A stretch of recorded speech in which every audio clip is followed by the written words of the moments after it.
do this. Where's my chat at? I gotta open that window. Oh, yes. Oh, I forgot to rename the show. Like a dum-dum. New stream. Update titles. Take that. Whoops. Take that out. Operation Bit. Mornings. Done. Update. Ready to go. There it is. I gotta get to go home.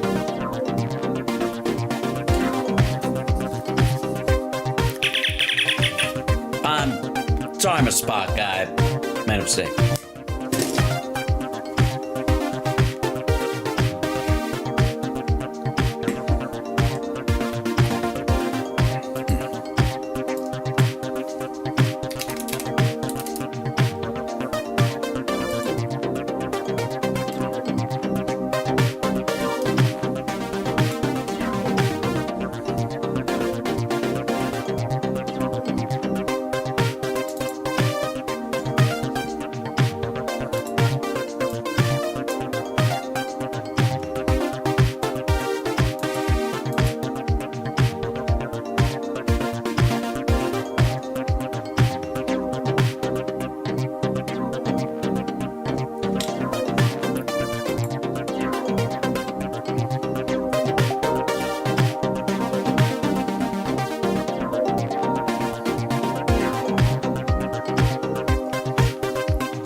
A 1-2. A check. A check.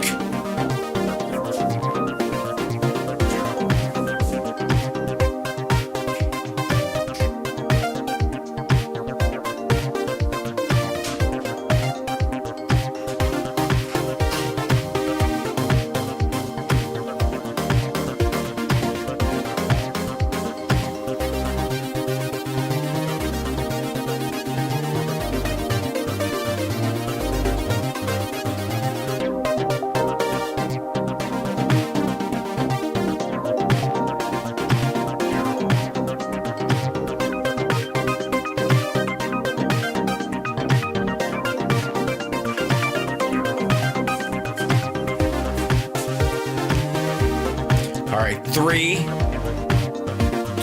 1. I think I'm in. I think we're good. I think we're up. We're running. Hi, everybody. Welcome to the show. It's Hal Sparks, Megaworldwide, the morning edition. It's a Monday, and I'm Hal Sparks, the most Hal Sparks you've ever seen Hal Sparksing anywhere in your whole Hal Sparksin life. That's my Blue Sky account. In case you want to join me over there, it's exactly like Twitter, except without the Truth Social part. It looks the same, it behaves the same, it gifts the same. It's basically the same site entirely, except it has not been overrun by Nazis quite yet.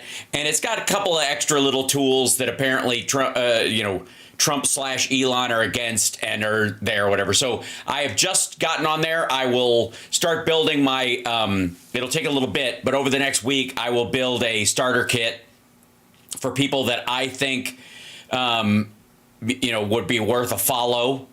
You know what I mean? And I'll do it across the board, politics, science, AI, and KISS. Of course, hair metal fans, Nerd Halen will have its own Blue Sky, I have no doubt. If we don't already, I've got to ask. We nerd out all over the place. So give it a shot. if you're on Blue Sky, if you're not on Blue Sky and you're like, what the fuck is that? Here's what I think about I think we need a bit strategy, and here's what I'm calling it. This is Operation Bit, everybody. Blue Sky, Instagram, and effectively, I guess, Threads. Yeah, Bith. It sounds like Bith to me, but Bit is what it is. Blue Sky, Instagram, Threads. Get those 3 up and running, and that will be your main focus point, because I got to tell you, thanks to Elon's alignment with Trump and the existence of Truth Social, that's where all those fuckwads are going to run. And I know there's a bunch of people like, I'm not going to cede Twitter to any of these fuckers. I, in retrospect, think that's a mistake.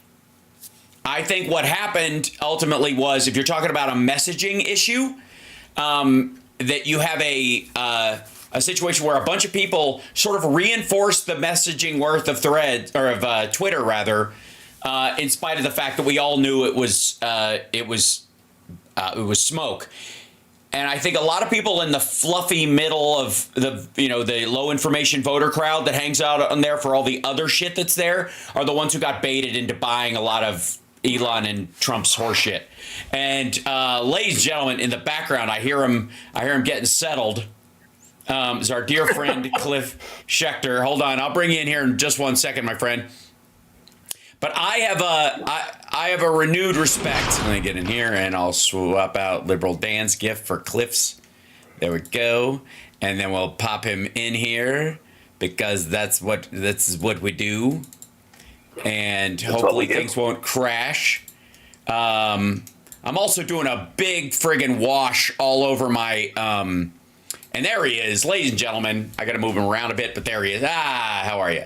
I got you. There we go. So I'm just having fun with you. I understand.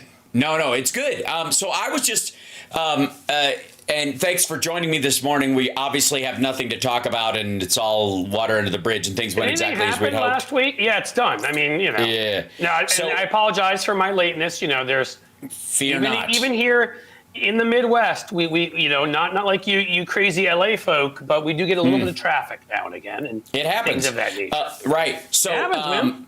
Right. So I blame the Republicans. Before we get into the zone of free speech motherfuckers, and it's our turn to criticize Washington, D.C., especially if they end up with the House as well. Like, they are all the deep state, running interference, Illuminati, Pixar leaders bullshit apparently magically goes out the window when the election goes their way, which I find really fascinating. But I have a strategy going forward that I think that what I call the bit strategy, which is Blue Sky, Instagram, Threads.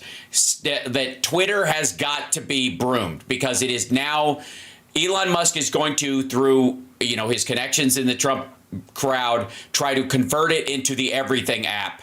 And I got to say, we can't participate in it.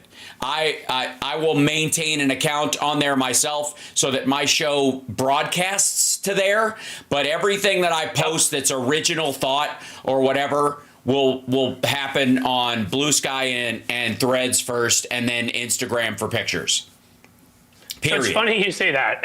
And I say it's funny you say that just because I made that announcement last night. I don't know if you had seen it or not. I know it's a huge announcement picked up by all the networks, of course. It was, but I told people that the thing that reminds me the most of Twitter in terms of its look, and the key being the DMs, is Blue Sky. So that from now on, I switched over, started doing it even last night. That will be my primary place from now, because I agree 100%. To me, we need to stay there for the messaging war. We need to stay there to fight Elon and do everything up through the election.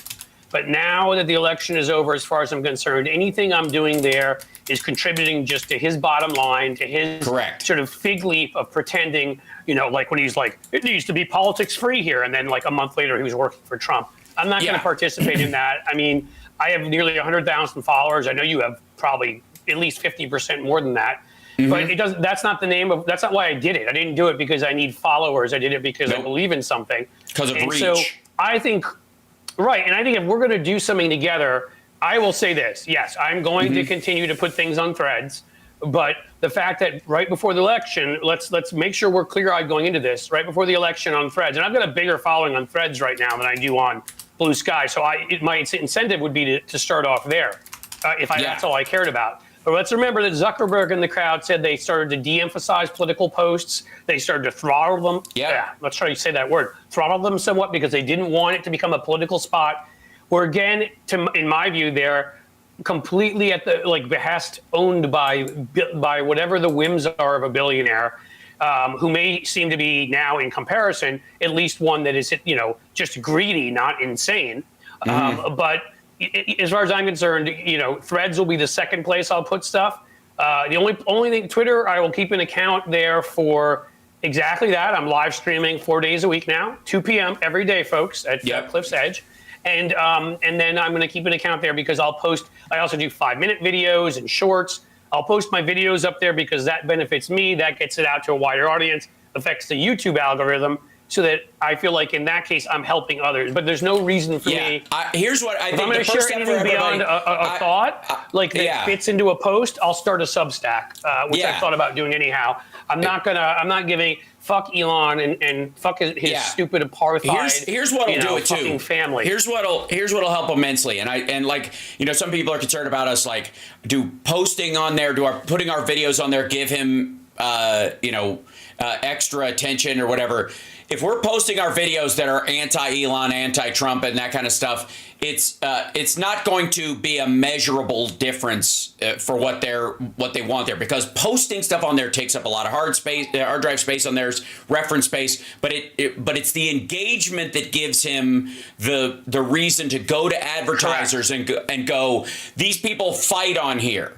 So we are 50% of the audience, even if all we do is draw the maggots over there to start screaming on the site, right? If the maggots Go ahead. If the maggots are screaming, if the maggots are screaming amongst themselves, it's no different than the business model of Truth Social. And if you want to choke the shit out of that site eventually, or anyone eventually, that would be it. That would be the point. And so I'm setting up I have Hootsuite. I've used it for a long time, and I'm literally eliminating my Twitter account from the Hootsuite thing, so that when I'm posting, if I'm personally engaging with people, if that's what people go for, and the direct input that beyond just I'm doing a show and I'm doing, I'm posting a video, which is just, insubstantial Facebook, page it's versus it's the 5th or 7th place or 14th place I'm posting it. There's nothing original I will create for them, and I will bait. I will do my best to bait apartheid Jesus to kick me off, because I'm going to make a whole lot of videos, because before in the past, I felt that the election was the end game, right? And that was the important thing. And so even though there were some people that left and said, how can you stay there and help Elon Musk? I felt like, look, even if he's not letting everybody see what I'm doing, if it's getting out to some people, if there's a chance that I can influence the debate, a lot of journalists are there, I'm going to stay there through the election. But we're now at a point where he's so thrown off even the slightest veil that he's going to pretend to be even slightly objective, and he's become such a partisan, such a lunatic, crazier than a pile of bat shit. And I'm just not going to. I'm not participating in it anymore. Also, Blue Sky, the stupid Nazis over there are a waste of my time. And Blue Sky is open. Is open forum. It is different than Twitter or Facebook or any of those, and it is the Mastodon-based system that we were all looking at. Like a year ago, or even when Elon bought the place and everybody was looking for someplace to go. Mastodon is the architecture by which all these things are. But it's why, by the way, you host your shit on one of these groups, one of these servers, and you can even make your own eventually. I have a Mastodon, and I will align my Mastodon account and my Blue Sky account. Me too. To be exactly I have a Mastodon. I don't know what exactly how to do that, but I'll ask people like you. Here's what I'll do. I'm going to create a couple of how-to videos on my YouTube channel for just how to do that. And it will be like Operation, Baby Hitler, as far as Twitter goes, which is before it gets a chance to take over the world, right? If you could go back in time, right? And the one thing we know about media folks is they helped cost us this election. Corporate media, they suck. But one thing they have to pretend to do is be both sides. It's like literally, it's almost coded in their DNA. And if we disappear from that app, we are taking that away from them and making that place a much less useful place to be. A lot of them have already migrated to certain other places, Blue Sky, Threads. Again, my problem with Threads is the look is shit. Like finding it's stuff there to me is impossible. Yeah, following, it's ironic. It's called Threads, but following a thread there is impossible. It's nearly right. It's more like Substack. I will say this to people. So it's a lot more. Threads is a lot more based on the Substack theft model, like Facebook trying to steal some of Substack's weight without the long form understanding of it. That it's corral. It's about corralling, and Blue Sky and Mastodon and all those things were based on this concept of open architecture, where you have an account, it exists on a server, but it interacts with anybody. So I could come up with, let's say, I create my own front face. Like a social media network, and you can join my social media network via your Mastodon-based account, which includes Blue Sky. So if your shit is hosted on Blue Sky, which is what you do, and you have an account there, other people set up a Mastodon-based thing, and you could go, you log in with your Blue Sky, and whatever the output-input experience is there, you will experience, and you will have all of your data and your information and your posts from that other place. It will be automatic. It's a very different model than most people are used to, which is this yard kind of idea where get everybody in a pen and keep them from going to one of the other pens. Right. That's because it's been let's keep everybody within our system and make the most money possible. But I'll add into that again. The look will remind you of what Twitter used to look like: cleaner, cleaner look, fewer Nazis. To me, and by that I mean I haven't run into any yet. I'm sure they exist there, and I'm not sure what the moderating rules are. I would hope that they're robust. The best part is you can mute somebody and they stay muted because of that decentralized structure of it. If you go bink like that to somebody's account, they don't really. It's not because there's not that corralling effect. The Blue Sky doesn't need everybody to see everybody else's shit desperately for the advertising system to work. And the other cool thing is I learned last night, I have to figure out what to do. You may know it already. But when somebody tries to or does quote tweet you and try to insult you, you can actually go and take your quote out of there so it doesn't show up anymore. Right. So the quote. So I mean that the combination of all of these sort of the user experience. But again, I'm adding in, to me, DMs are huge. I want to reach out to somebody privately, want to coordinate something, we want to do something. Not having DMs is a deal killer for me. And then again, add in the minute that they started putting their finger, or whatever, their foot on the scale, whatever the stupid saying is, over at Threads a couple months before the election, saying, well, we're not going to throttle it. We're going to de-emphasize political content. We don't want this to be about politics. We always know with billionaire types like Zuckerberg where that ends up. So I'm not saying I'm going to keep posting on Threads unless it becomes like Twitter, but it will not be my primary place because of that. Because I don't trust Zuckerberg. I don't trust where it goes. So for me, and obviously my most primary place where I've been spending lots of time creating a shitload of content is YouTube. And at this point, I'm at, I lost some people. We lost people all around because people got depressed and left. I hope that some of them will come back and jump back in and realize the fight has to be engaged. But even so, I'm still at 93,000 or so. I'm only 7,000 away from hitting the 100,000 mark on YouTube, and I'm going to keep growing that. Have you even added a TikTok account, which I'm going to do? I mean, I'll probably be a lot of the same stuff I do at YouTube, the shorts, but we'll see. That could grow in its own way too. But that, and Instagram I haven't done much with, and again, I need to do more. So that's another thing. But in terms of the Twitter-like accounts, you want to find me, Blue Sky will be the main place, and you can find me at Threads too. Exactly. Jack Dorsey started Blue Sky, and he started it largely the fact that he's gone makes me happy. Yeah, right. Well, and also he created it, set it up as a decentralized system, that because he's rich enough and he just lives in Thailand, I think, or something like that, like, catching snakes like Rambo. I don't know what the heck he's doing, but in between meditating, I think for about 22.65 hours of the day, from what I understand. That's right. It's amazing. So here's is Spoutable any good? It's okay, but I would say the one if you're used to Twitter, Blue Sky will be the one that you're like, oh, okay, yeah, it looks exactly like it. That's been the toughest thing. I like Spoutable, and Boozy, Christopher Boozy, who started, is a good dude, and they do a great job of moderating. I found I have a lot of the same problem as Threads. I can't follow anything on there. I don't know what's happening where at any time. It's very hard to. And again, DMs. I mean, I don't know why this isn't the first priority of almost everybody. Like, I have to be able to privately contact people, or there's things that I'm not putting out for the public, and so that's a big deal to me. So I do have a Spoutable account. I'll probably, in addition to Threads, keep putting some stuff up at Spoutable after I do at Blue Sky. But that I'm going to now make my primary one, and I told people I'd be winding down on Twitter last night, ramping down, ramping up, but the ramping down is going to happen pretty quickly. Here's what I would also suggest: next couple days, where I'll make sure people know. You can go into your Twitter settings, and in the account settings is the thing that allows you to download all of your content. And it takes about 24 hours after you request it for them to give you a link for a zip file. Grab it, and then blank your site so that they can't make like engagement shit off your former stuff. You have it. You have access to it as, text and stuff if you want to repost some stuff that was in there. When you're saying blank your site, you're saying lock it down?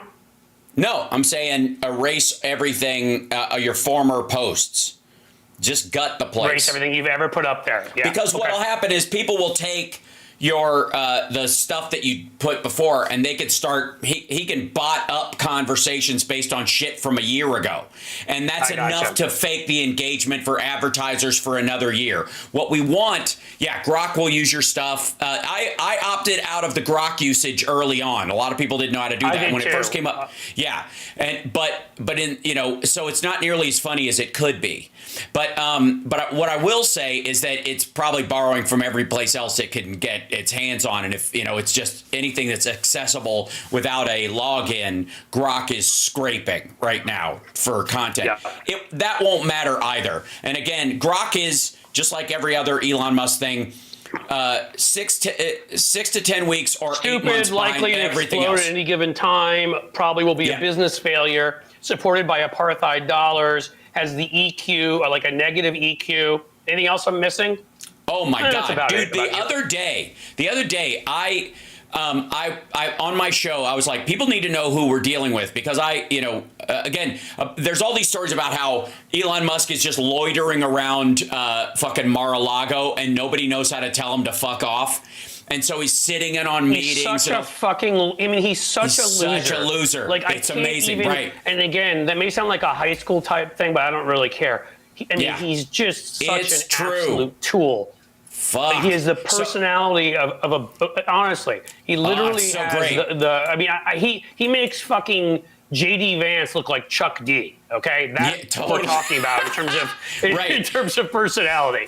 All right? And he wants to run shit. He wants his thumb on every fucking scale. And Trump, so let's get to some of the news. Deep down, he knows what a loser he is, and probably was an incel in high school and was rejected by everything and everyone, and has had a chip on his shoulder ever since. Even his own dad called him an asshole. So I needed this. He passes to be done, and I'm so done. He won't associate with his own daughter who's trans, but he'll stand in a picture with Caitlyn Jenner. It's the weirdest fucking. It's all power grab bullshit. So here's one of the pieces of news, by the way, and let me get which reminds me, since you finally got in here, I'm going to start up with this business. Click on here, and then so. There's a lot of news coming out now about who he's going to pick for his cabinet, and there'll be a lot of back and forth, and we won't know until we know. But one of the big stories, and welcome everybody on Instagram. We're starting right now there on Instagram now that Cliff's with me and we're all good and running. Is that one of the stories that's happening is that Elon Musk wants to participate in the choosing of all those people. And two, there was this side leak story that Trump called Vladimir Putin, which the Kremlin denies, Kyiv knows nothing about, but came apparently from inside the Mar-a-Lago thing. And I have no doubt he called him up and Putin took the call because he's a fucking moron, both of them. And it doesn't matter. But let me tell everybody about China and Russia. They're beyond saving. Period. Just know that, and it'll be about who in the White House either wants to face that or deal with that as a part of a manipulation point in the year forward. But these are useless countries for all practical purposes going forward, and that's just the reality of it. Their economic picture, their technological output, just ass. But apparently, in this call, according to those around Trump, which very well may have been Musk leaking this, which is the wait for that shit to start, was that Trump I can't wait till the two of them, the two most maybe insecure guys in the universe, start hating each other. It's going to be so much fun. Yeah. So Trump apparently said to Putin, "I don't escalate in Ukraine. I have weapons too." Which sounds like, exactly something his rotting brain would barf out, forgetting he's no longer on the campaign trail and he's actually in the process of doing real shit and talking like a fucking burnout lunatic like he actually is. Can't, but I mean, that's the whole thing. And that's why all this was a joke. And that's why I hate our corporate media, who also, you should unsubscribe from all of them. Let them die. That is my take on the New York Times. It was like, oh, you need good journalism. It's not good journalism. It got us to where we are today. Right. Are there good investigative pieces sometimes in the New York Times or LA Times? Yeah. Guess where else there are? The Philadelphia Inquirer, owned by a private foundation that is progressive. ProPublica, great stuff that they exposed about both Elon Musk and Donald Trump. Right. The New York Times, the LA Times, and the Washington Post should be starved until they die.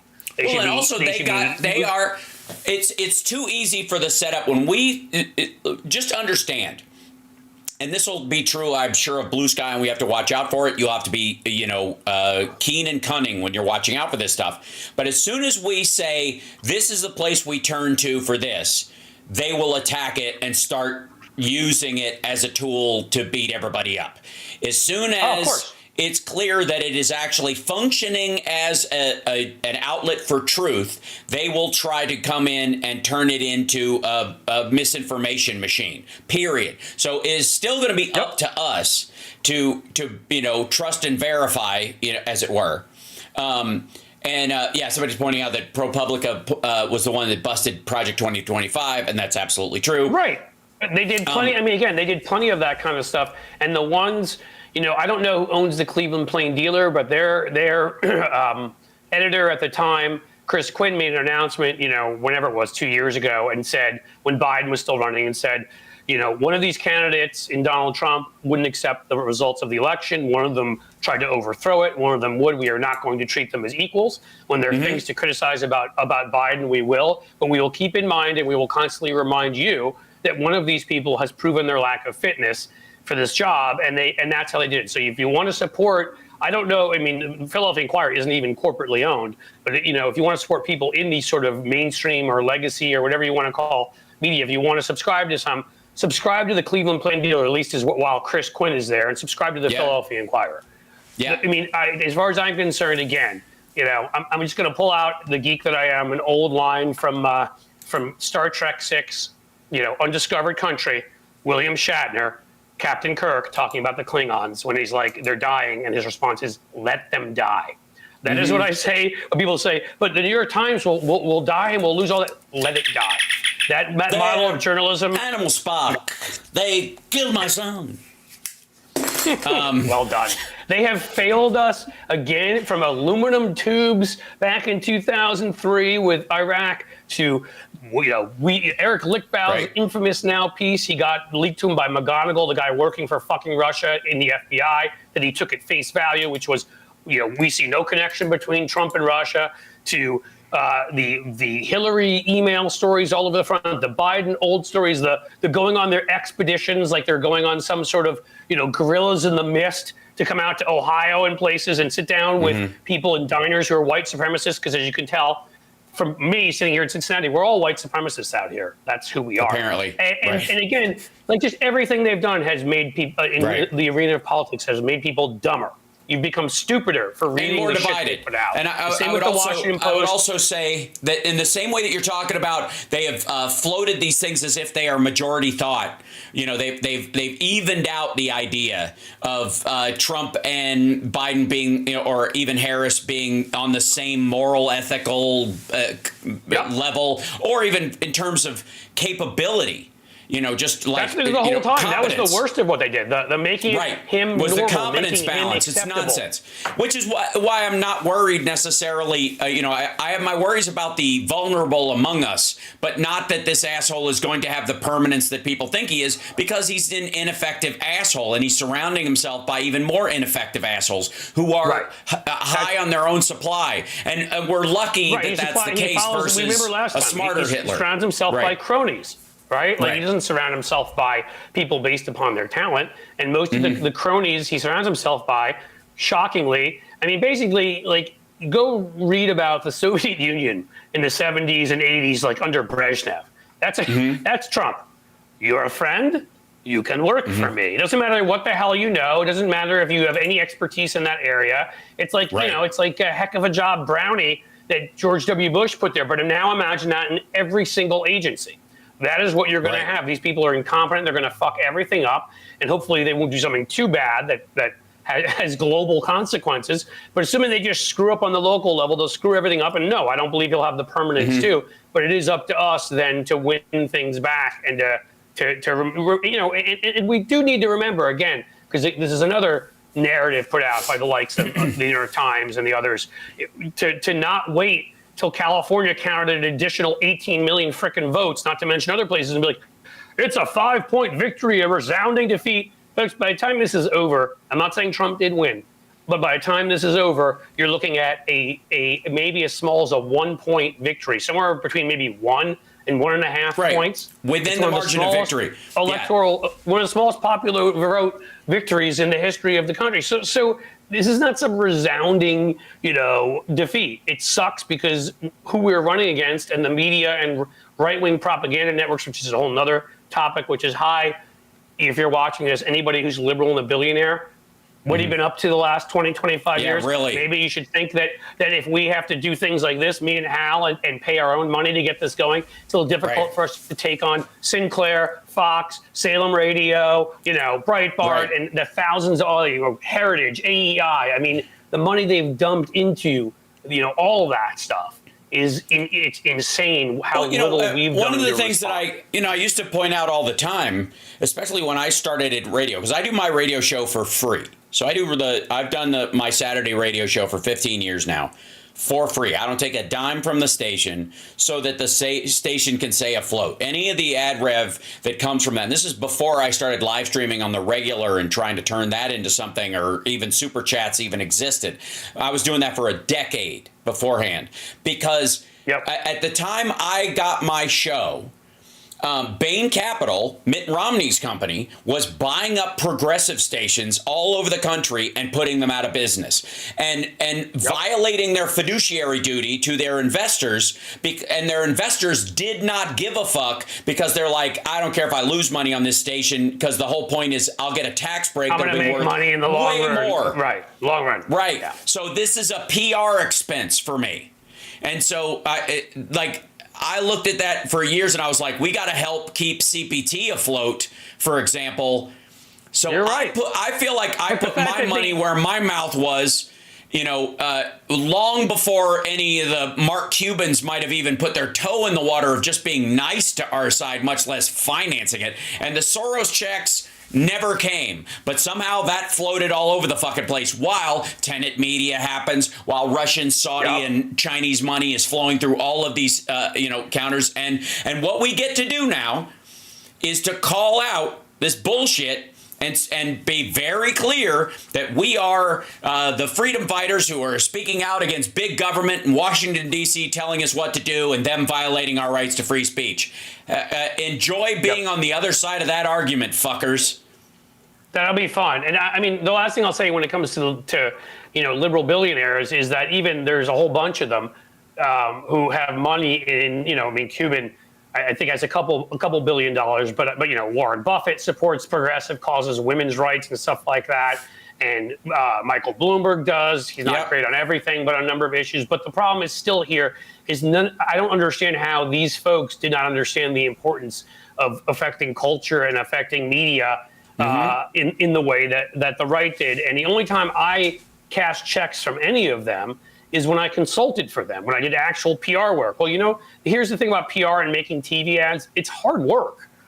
I'm not complaining about it, but I didn't have time to do this. I didn't have time to go on TV and talk about stuff. I didn't have a lot of time to write. Like, I wrote a column on the Daily Beast, on the side, and got paid for it by the Daily Beast. But let me tell you, it wasn't a ton of money. Right. I did that because I wanted to get a message further out there. That none of these folks on the left were supporting us in doing this. And the worst of it is, at least you had some stuff to fall back on, Hal. I had some stuff to fall back on. I had some consulting stuff I could do and some freelance, writing or whatever. And you had your acting and other things. But I know plenty of really, really incredibly talented, incredibly generational talents in communications on the left that we've lost forever because they could not, they weren't entrepreneurs, they weren't whatever. All they wanted to do was write or argue, debate from our side, and we did not create homes for them. And they are now corporate PR people and people like that because some of the guys I started out with and gals because they couldn't afford it. We the right would see somebody like that and they'd say, okay, here's your endowed chair at the They built Rumble just to keep them afloat. They literally, their response, and I don't know how hard this is for people to grasp, and it's totally fucked. It's a circle jerk. Rumble is kept afloat by Power Slap. It is the only thing that even is remotely close to helping them get out of the red is Power Slap, and it's just fucking stupid, all of it. But and it's still not doing it. I have to be honest, I don't even know what the hell Power Slap is. But right, exactly. Power Slap is literally grown men, mostly rednecks, slapping each other in the face as a professional fighting thing. That's it. Wow, that sounds exactly like the uber masculinity of the right. Oh, it's the weird part is it's very popular in the Middle East. It's very popular in Turkey because they like watching white trash smack each other. They like the idea that white men in America will, for their enjoyment, slap each other in the face. I mean, I'll be honest. I like white trash MAGA guys slapping the shit out of each other too, but I'm not going to spend my money and help support Rumble to see that. I wasn't aware it was there. Now I am, and I still won't go there. In the same way that I won't go.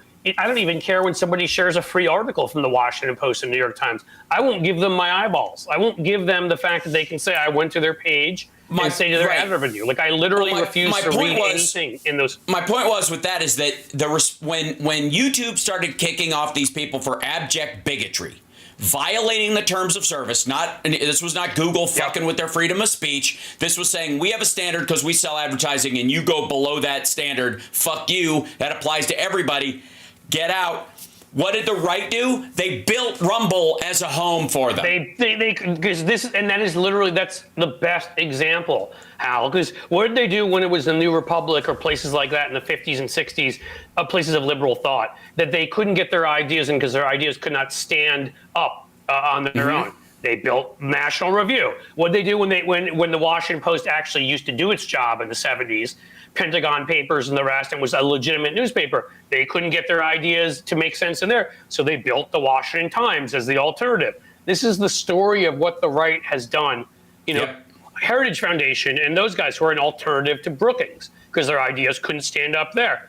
It's a story as old as time. Even in mainstream, both sides, institutions and media, their ideas were so stupid they couldn't stand up to scrutiny. They couldn't be peer-reviewed and accepted. And they have so what they did is they created alternative structures, Fox News obviously being another one, to NBC and whatever, and we did none of that. I mean, a little bit here, Center for American Progress here, Media Matters there, but it's a drop in the bucket compared to what's been done on the right. So one of the other things I've been struck by, too, in the kind of lead-up conversations that you saw about that they were using against Harris and Biden specifically on the right-wing online kind of, conspiracy sphere, was that we're in the fourth cycle of the death of society that happens on the regular all the time. That shit. I don't know if you've heard that whole story that where there's always this circular thing and you go through these well laid out cycles. And then in the fourth one, all societies collapse and blah, blah, blah. Okay. Never mind the fact that you're going by the written by the victors documents from, on stone tablets from a long time ago, creating a pattern also, based on bullshit. Rome was around a little bit longer than us. It fell in 476 AD, if my memory serves. So, yeah, that's not really a valid comparison, considering the United States has been around for 230 years. I'll also say that Rome never fell. It transmuted into the Catholic Church and expanded across the globe. It became the Byzantine Empire, continued for 1,000 more years. It just became the Eastern part of the Roman Empire. You're right. The Church continued to go on. So what happened to the people who used to be in Romania? Right. Before it was the Romans. I'm sorry. That's okay. So the point I'm trying to make ultimately is that this conspiracy cycle, it's inevitable and it's happening and there's no getting around it. And this is going to be the fall and you better prepare and buy gold and fill your basement with fucking pancake batter and giant tubs and beans and get ready and make your own distillery so you can make your own alcohol in your fucking also piss into big jars and recycle it. And if you're listening to me and you're conservative, you have to do this, okay? Right. Because you can't trust water anymore. So make sure to urinate in big jugs and build a bunker if you can. The way they were talking about, use all of your resources to do that. And you may just have to drink your own piss. I'm sorry, that's the situation. Yeah, it's water world. Only if you're conservative, though.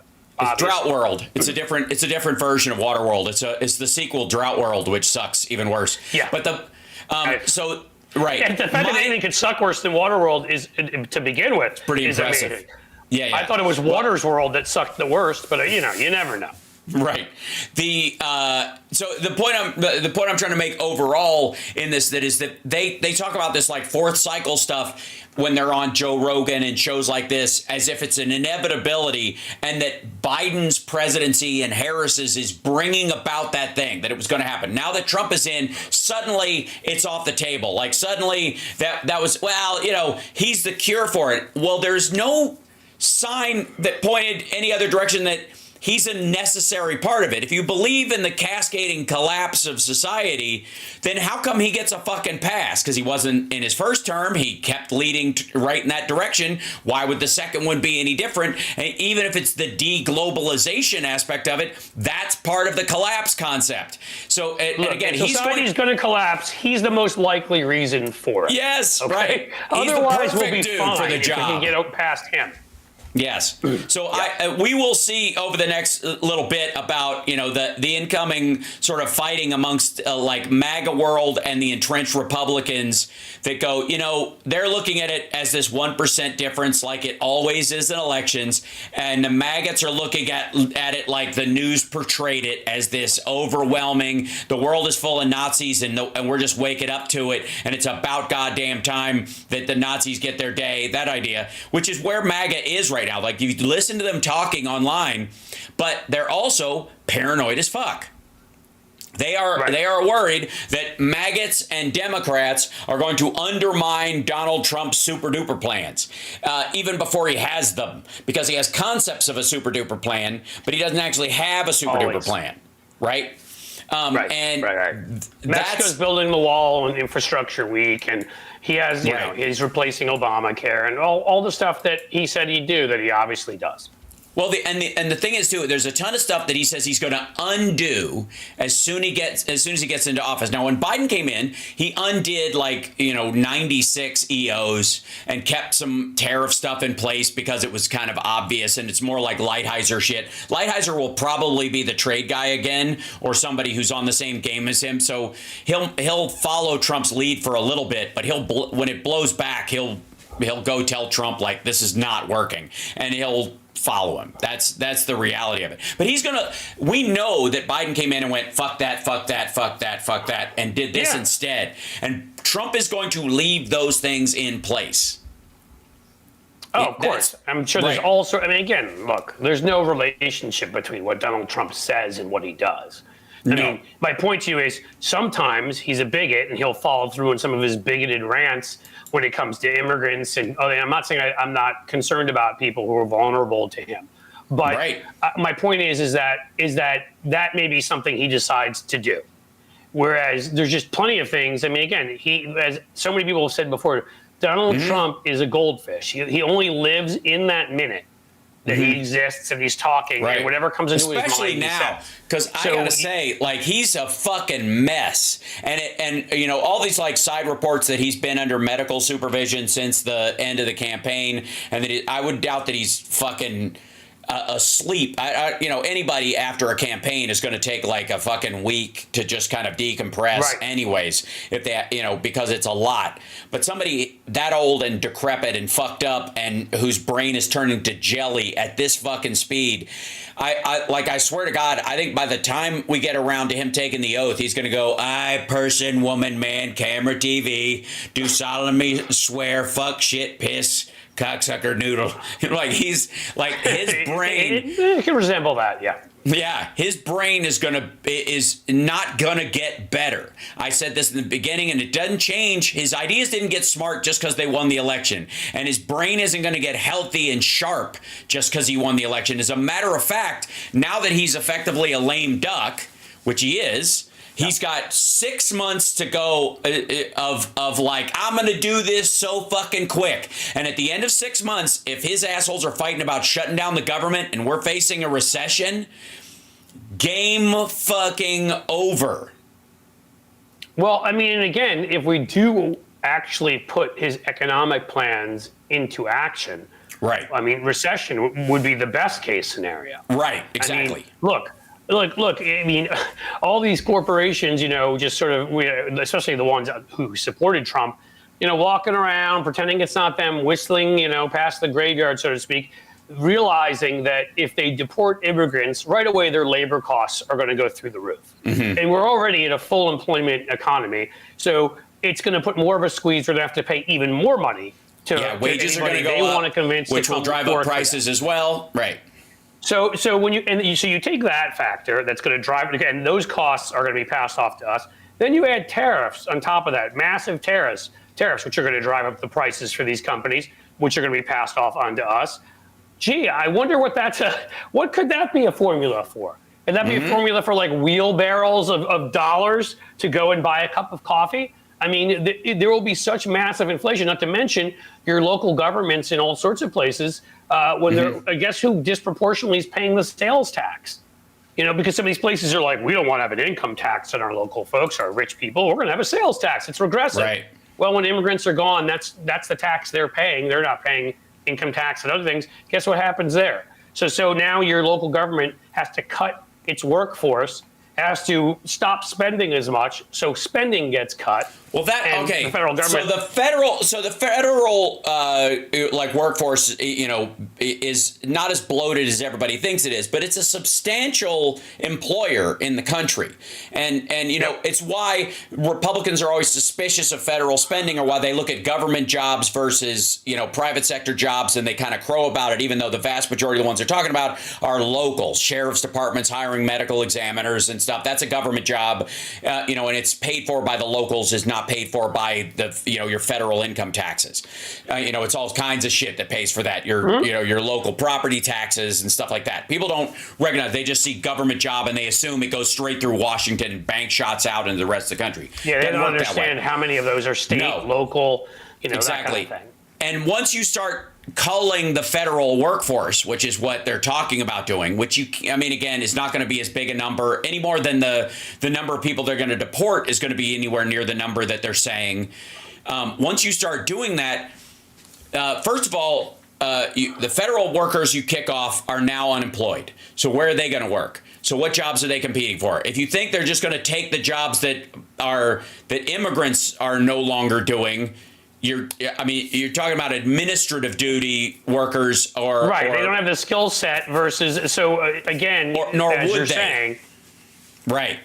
And those are the jobs I believe that Donald Trump called black jobs. I believe is how he put it. That's well, again, yes, black jobs to them are, there's too many black people working in the federal government. When they say deep state, let me tell you something. Part of what they're talking about is all the black ladies you see working at government buildings. When you go in, either from the DMV to a federal building, they don't give a rat's ass what that person does. If they're a secretary, they think the place is overrun with them. It's just, that's how they view it. And what they're saying is, it's the Jews and the blacks. The Jews and the blacks. They're the ones in there controlling everything together. But again, as you're saying, you cut the federal workforce. Local governments are cutting their workforce because they don't have the money to spend anymore because their sales tax is way down, among other things. And now you're looking at massive price hikes. I mean, again, this all, anybody remember some of the ways the Great Depression started? You know, Smoot-Hawley tariff, and actually it was land speculation. Some of it was land speculation in Florida that led to some of it when a lot of the land ended up becoming worthless. Gee, I don't know. Could that happen now, considering nobody will insure homes in Florida because everybody can't say climate change, and they're walking around, again, whistling past the graveyard, ignoring that? So in all of those folks who put massive amounts of their net worth into their homes, and then their homes are suddenly not worth anything because nobody wants to live there, because nobody wants to buy a house that nobody else is going to want to buy when it gets run over by a frickin' wave, hurricane, and nobody will insure it. I mean, again, they're creating a formula. If they succeed in any of this stuff, they're creating a formula for a depression is what they're doing. So I'd wish them luck with that. Right. The other thing, too, is there was by the way, Cliff has a show. He's on the regular. Is it every day, 2 o'clock for your time, though? Monday through Thursday, 2 p.m. Eastern, yes. Eastern, yes. Monday through Thursday, 2 p.m. Eastern.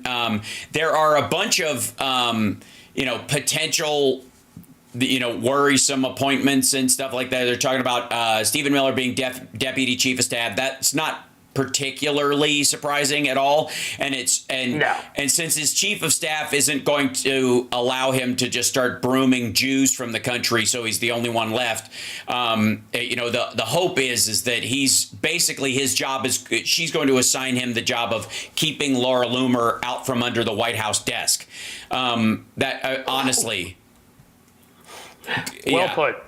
Yeah. And again, I think, Trump views Stephen Miller as one of those people like Bolton, where people listen to him because he thinks that guy's crazy. Okay. Right. So the issue, I'm not going to get nervous about anybody until they're at the appointment stage or whatever, and then we'll know who we're dealing with. But anybody he floats, part of this is this dumb game of fucking Apprentice he's doing to see how it floats. Yep. And so the main thing, and with him, remember, everything also is always about attention. Yes. So with normal people, they float names because they're trying to either mislead you, the press, or they're trying to gauge a reaction to somebody. But Trump, remember, not being a normal, well-adjusted human, in fact, being an insane person who needs constant attention, will do things too. He'll be like Kid Rock for Secretary of State and stuff just to get attention. Right. So remember that. So there was I don't know if people know this, but one of the, I think it was the, I forget what the name of the organization was, but there's an organization that supported Operation Wetback in 1954. That was one of the primary drivers of it, which was entirely Latino Americans. It was entirely former Mexican citizens who'd gotten their citizenship. In the 50s, this organization was the most virulent anti-immigrant group in the United States. And you know how Trump is always talking about Make America Great Again, and what we really think he's talking about is a period in the 50s, pre-Civil Rights Act, during that era. There's a group of people that agree with him on that front, and those people are the Operation Wetback supporters from the 1950s. By the 1970s and early 80s, those people had become immigrants' rights activists and the like, because they'd switch over and realize that, oh shit, the very people I was supporting will eventually come for me. It's amazing how people change when that happens, huh? Well, and it ended up being a panic for about 7-8 years until a Republican president had to run on and promise amnesty for a huge number of people to recover, to keep the Republicans possibly in power through one more presidency. I mean, effectively, he did that so they wouldn't lose those voters going into George H.W. Bush. I know. I always remind people of that so many things they accuse Democrats of, it's like Reagan did most of them. It's insane. Stunning. Yeah. And Trump's idea that it's going to be the biggest deportation in the history of the country. So the number on Operation Wetback was 1.3 million people allegedly removed from the country. They believe that the number was closer to 300,000 because what they did was they used a system where they paroled. And Tara's in the background. She'll be joining us in just 1 minute. And I want to remind everybody to check out Cliff Show and subscribe. And also follow his follow his Blue Sky, his Instagram, and his Threads. Because that's a crucial part of what we're doing going forward, is that the Operation Wetback itself kicked out approximately about 300,000 people, all men by and large, and they kept the ladies. And one of the reasons. Why did they do it? What was the timing in 1950, 1954 that led to the political reality that where people were like, get these fuckers out of here, including Mexican Americans who had previously had citizenship and didn't want to compete with those folks for jobs? What was the big motivating factor? I'll tell you what it was. There were two giant leaps forward in farm implements during that time. One was the ubiquity of tractors, the availability where farms everywhere could afford more than one. They could now afford 5 if they needed them. The hay threshers were now entirely machine-based. They used to have people during hay season where they would gather hay to feed livestock come through and do it by hand. Now it's the easiest thing to do when you see those giant threshers where they talk about modern farming and they have these huge John Deere things that are like 4-car lane wide, machines pulling up the hay. That's hay harvesters, okay? Even back then, in 1940, you had to do it by hand. In 1945, you had to do it by hand. In 1948, you had to do it by hand. But by 1952, even mid-sized farms could afford a hay thresher, and they could start pulling this stuff up using a machine that was 2 car widths wide. It was enough to make up for almost 50 workers. And so you had all these farms across the country who no longer needed 50 dudes apiece. What they needed was, and this is why the conversation is about picking strawberries and doing the job. Who wants to pick the fruit? Why do we talk about immigrant farm labor in terms of picking fruit? Because that was the only job left over. It was the only thing you couldn't automate. You can grind up the ground with a machine. You can seed the ground with a machine. You can put the pesticides in with a machine. You can pull up the hay and till the soil after and churn under the plants. But you couldn't get the fucking oranges off the tree without a human hand. That's it. They now think. And Musk has been pushing this. There's a ton of people doing this. There are machines already doing it. I don't know if you've seen these like net things where they shake the tree and the fruit falls out of it. Yep. They have now decided we no longer need these people at all. Get them the fuck out. And it is just the timing of it. There are more parallels with the mechanical and automation advancements in the 1950s leading up to Operation Wetback than there are even in the trend of anti-immigrant status. But the parallel is like, what the fuck do we do when there's a bunch of these dudes standing idle? On the one hand, we will have to compete with them for jobs and women, which is the big fear on the maggot side.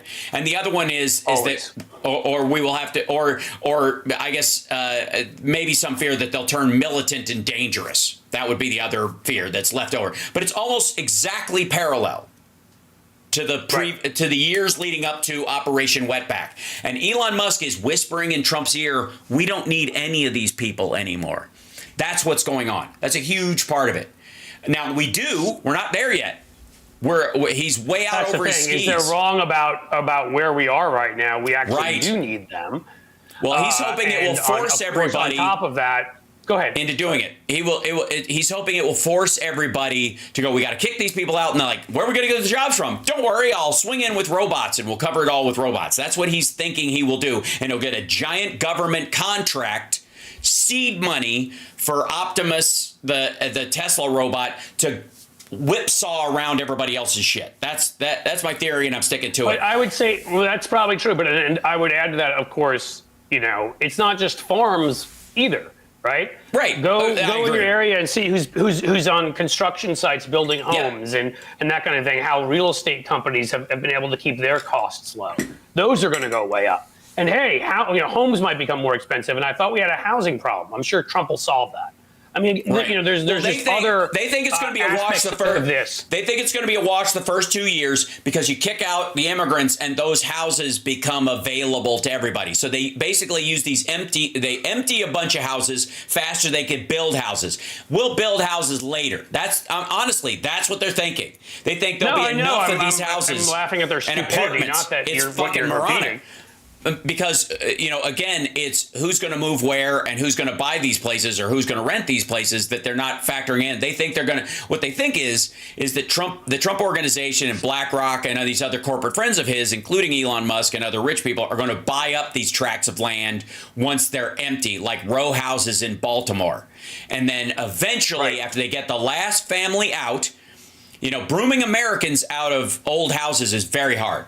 Brooming immigrants out is only slightly less hard if they're married to an American, but they don't care. I appreciate you coming on, That's Cliff. the thing, yeah. I'm gonna get to Tara. I'm sure she has a couple of things to say as we go into the week, no doubt. But I just subscribed to you on Blue Sky. And I recommend everybody else do it as well. And I have also ordered a download of all my Twitter stuff, my years and years of jokes and posts and pics and stuff like that, so that, if I decide to pull the snare, that's, at least get to keep my shit. So it's very important. So I appreciate you coming on, brother. I did that about a year ago when I was first thinking, but I'm going to do it again, obviously, because I have another year of content. And then I'm definitely, it's only a matter of, if I'm able to do it in 48 hours or it takes me a week and a half. But I am winding down what I'm doing there and will be my main home hub at this point, as I would call it, for Twitterish like activity will become Blue Sky. Definitely. Agreed. All right. Thanks a lot, brother. Appreciate it. Yep. Take care, man. See you soon. Okay. But there you go. Yep. So hold on. Whoops. So then there's me in the chat. And then let me bring in the lovely and talented Tara Dublin, who does indeed rock. Where are we? There we go. Miss Tara. There she is. Hold on. I'll throw this in here. And boink. Aced. And ta-da. And 3, 2, 1. I wish I had like a way that I could like Star Trek, in people, but not yet. Hi. Hi. I don't know if you know this, but Jack Dorsey, who owns Blue Sky, is a big supporter of RFK Jr. Okay, I just wanted to put that out there. Well, again, he is that cheerful bit of business. Sure, but he's not in control of it. He doesn't control the site. It is an open source system, so it is it's very different. It's different. Yeah, I understand, but it's a different. It won't affect the how advertising goes through there or any of that other stuff because it's a Mastodon-based system. It just looks like Twitter. So a lot of people, it's not the same thing as throwing all your money and attention and your infighting into Elon Musk's pocket, which is what Twitter does. Twitter is a corral.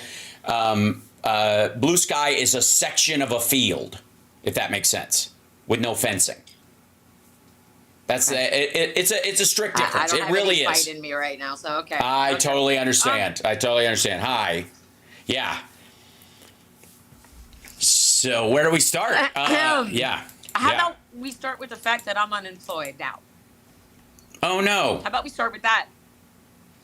Yeah, no, I messaged you, and I know Bob saw it. I was in the middle of finishing my quota on Saturday when the site just stopped working, and I got an email from my now former boss saying that the proposed merger that we were going to do with MSN to syndicate our stuff, which I thought was already in place, which is why they hired me back. No, it was not in place, and it's not going to happen, and they can't afford to pay me anymore. And so the site is going to be all quizzes now done by the one guy who's been working there the longest. And so as of Saturday, I'm unemployed.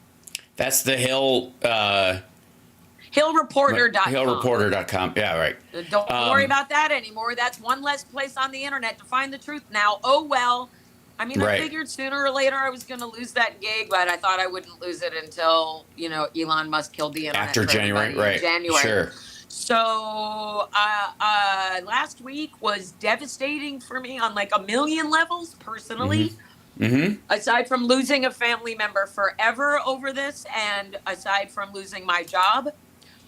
So right now, what I would like to start with is asking people to support those of us who make our living telling the truth. I'm so upset. And I'm trying to not get upset on the internet because it's okay. I do it. Tuesday, there has been an exponential rise of trolling happening on Substack. Of all of the websites that I use, I have seen, aside from losing 4,000 followers on Twitter, whether that's people leaving or bot accounts being exploded or whatever it is, but I've lost 4,000, and I know a lot of other. I think a lot of people are moving on to other sites too. I do think they're leaving. Again, I say we don't give in to fascism and we don't give in to Nazism, and we're going to get there in a second. But for right now, what I need is support from a community that I've spent a really long time growing and cultivating, that I'm overwhelmed with the thought of trying to have to regrow it anywhere else. But we've been doing that for a while. So, I mean, I have a Blue Sky account, I have a Threads account, but Threads is Meta, and we should get rid of Meta because Zuckerberg loves Trump or whatever.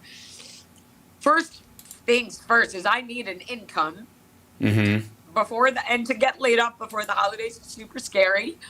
And so I would ask that everybody in the chat sign up for my Substack, even if only at the $8 level. Skip 2 cups of coffee and sign up for my $8 Substack. If you have the means, sign up for one of the higher levels. Buy my book, please. This is any time that my book needed to go viral, it's now. When was the last time a book went viral? TaraDublinRocks.com. I will say that despite everything else, like my book had a good week last week because I kept tweeting about it and MAGA people kept trolling me over it. And every time a MAGA person trolled over it, I tweeted about it again. So I sold like 10 books in 4 days, and that's great. But I'm fucking scared about my personal financial stability. And I already was scared after Tuesday about my personal financial stability, as I was scared for all women. Basically scared for all women, everybody who's not a white billionaire. But here's the thing. While everybody is signing up for my Substack, taradublin.substack.com, or they're buying my book at taradublinrocks.com, or maybe they're dropping a couple of bucks into my Venmo at venmo.com/taradublin. If you're doing that, and I appreciate that, I really want to have a heart-to-heart with the MAGAs in the chat, if I might, for a moment. First of all, I don't believe for one moment that Donald Trump legitimately won this election. I'm not an election denier. You can try that bullshit, but that's not what this is. And I'm not alone. That's the other thing. Like, I felt really alone for a day or two, but I don't anymore because it wasn't that it just didn't feel right. And it wasn't just sour grapes, and it wasn't just, oh no, here we go again, and oh no, we can't have Stephen Miller in the White House, and we can't have Kash Patel running the CIA, and all of that. I feel like there's a couple of different levels to approach this. So, first and foremost, I don't believe for one moment that Donald Trump won all 7 swing states in the popular vote. I don't believe it, and here's the thing. I'll believe it after a hand recount of ballots in the swing states, and there is a movement happening for that I did not start. It was happening separate from me. And if you are confident in the results of this election, and you're a conservative, you're a MAGA Republican, and you fully believe those election results are 100% legitimate, fine. Then you will have no problem with us bringing your challenge for a hand recount, specifically in the 7 swing states. All of it is hinky shit. Elon Musk bragging he knew the election results 4 hours ahead of time. The timeline is hinky. Buying Twitter when he starts talking to Vladimir Putin. It's extra hinky when he starts endorsing Donald Trump the same day as the faux assassination, and 2 weeks later Donald Trump is bragging that he has all of the votes he needs. Nobody has to vote. No one will ever have to vote again. That shit is hinky. Any candidate, if a Democrat was standing up there going, I already have the votes, I don't need you to vote, I'd be fucking scared of that. I'd be like, how can you brag about that in July? He was bragging about this in July. That is sus. However, you don't want to allow for any possibility that there was cheating. First of all, you should be okay with a hand recount. You should be like, I feel confident in these results. Go right ahead. Have at it. Wear your precious little arms out. And that. To the MAGA people in the chat, I would say that you should be demanding the recount louder than the liberals, because what I hear is you're finding out how tariffs work, and you're not very happy about it. Those tariffs that Donald Trump is bragging about, why don't you just bend over and grab your ankles now? Why don't you just pitch a tent behind the Walmart where you're going to be paid slave labor wages now?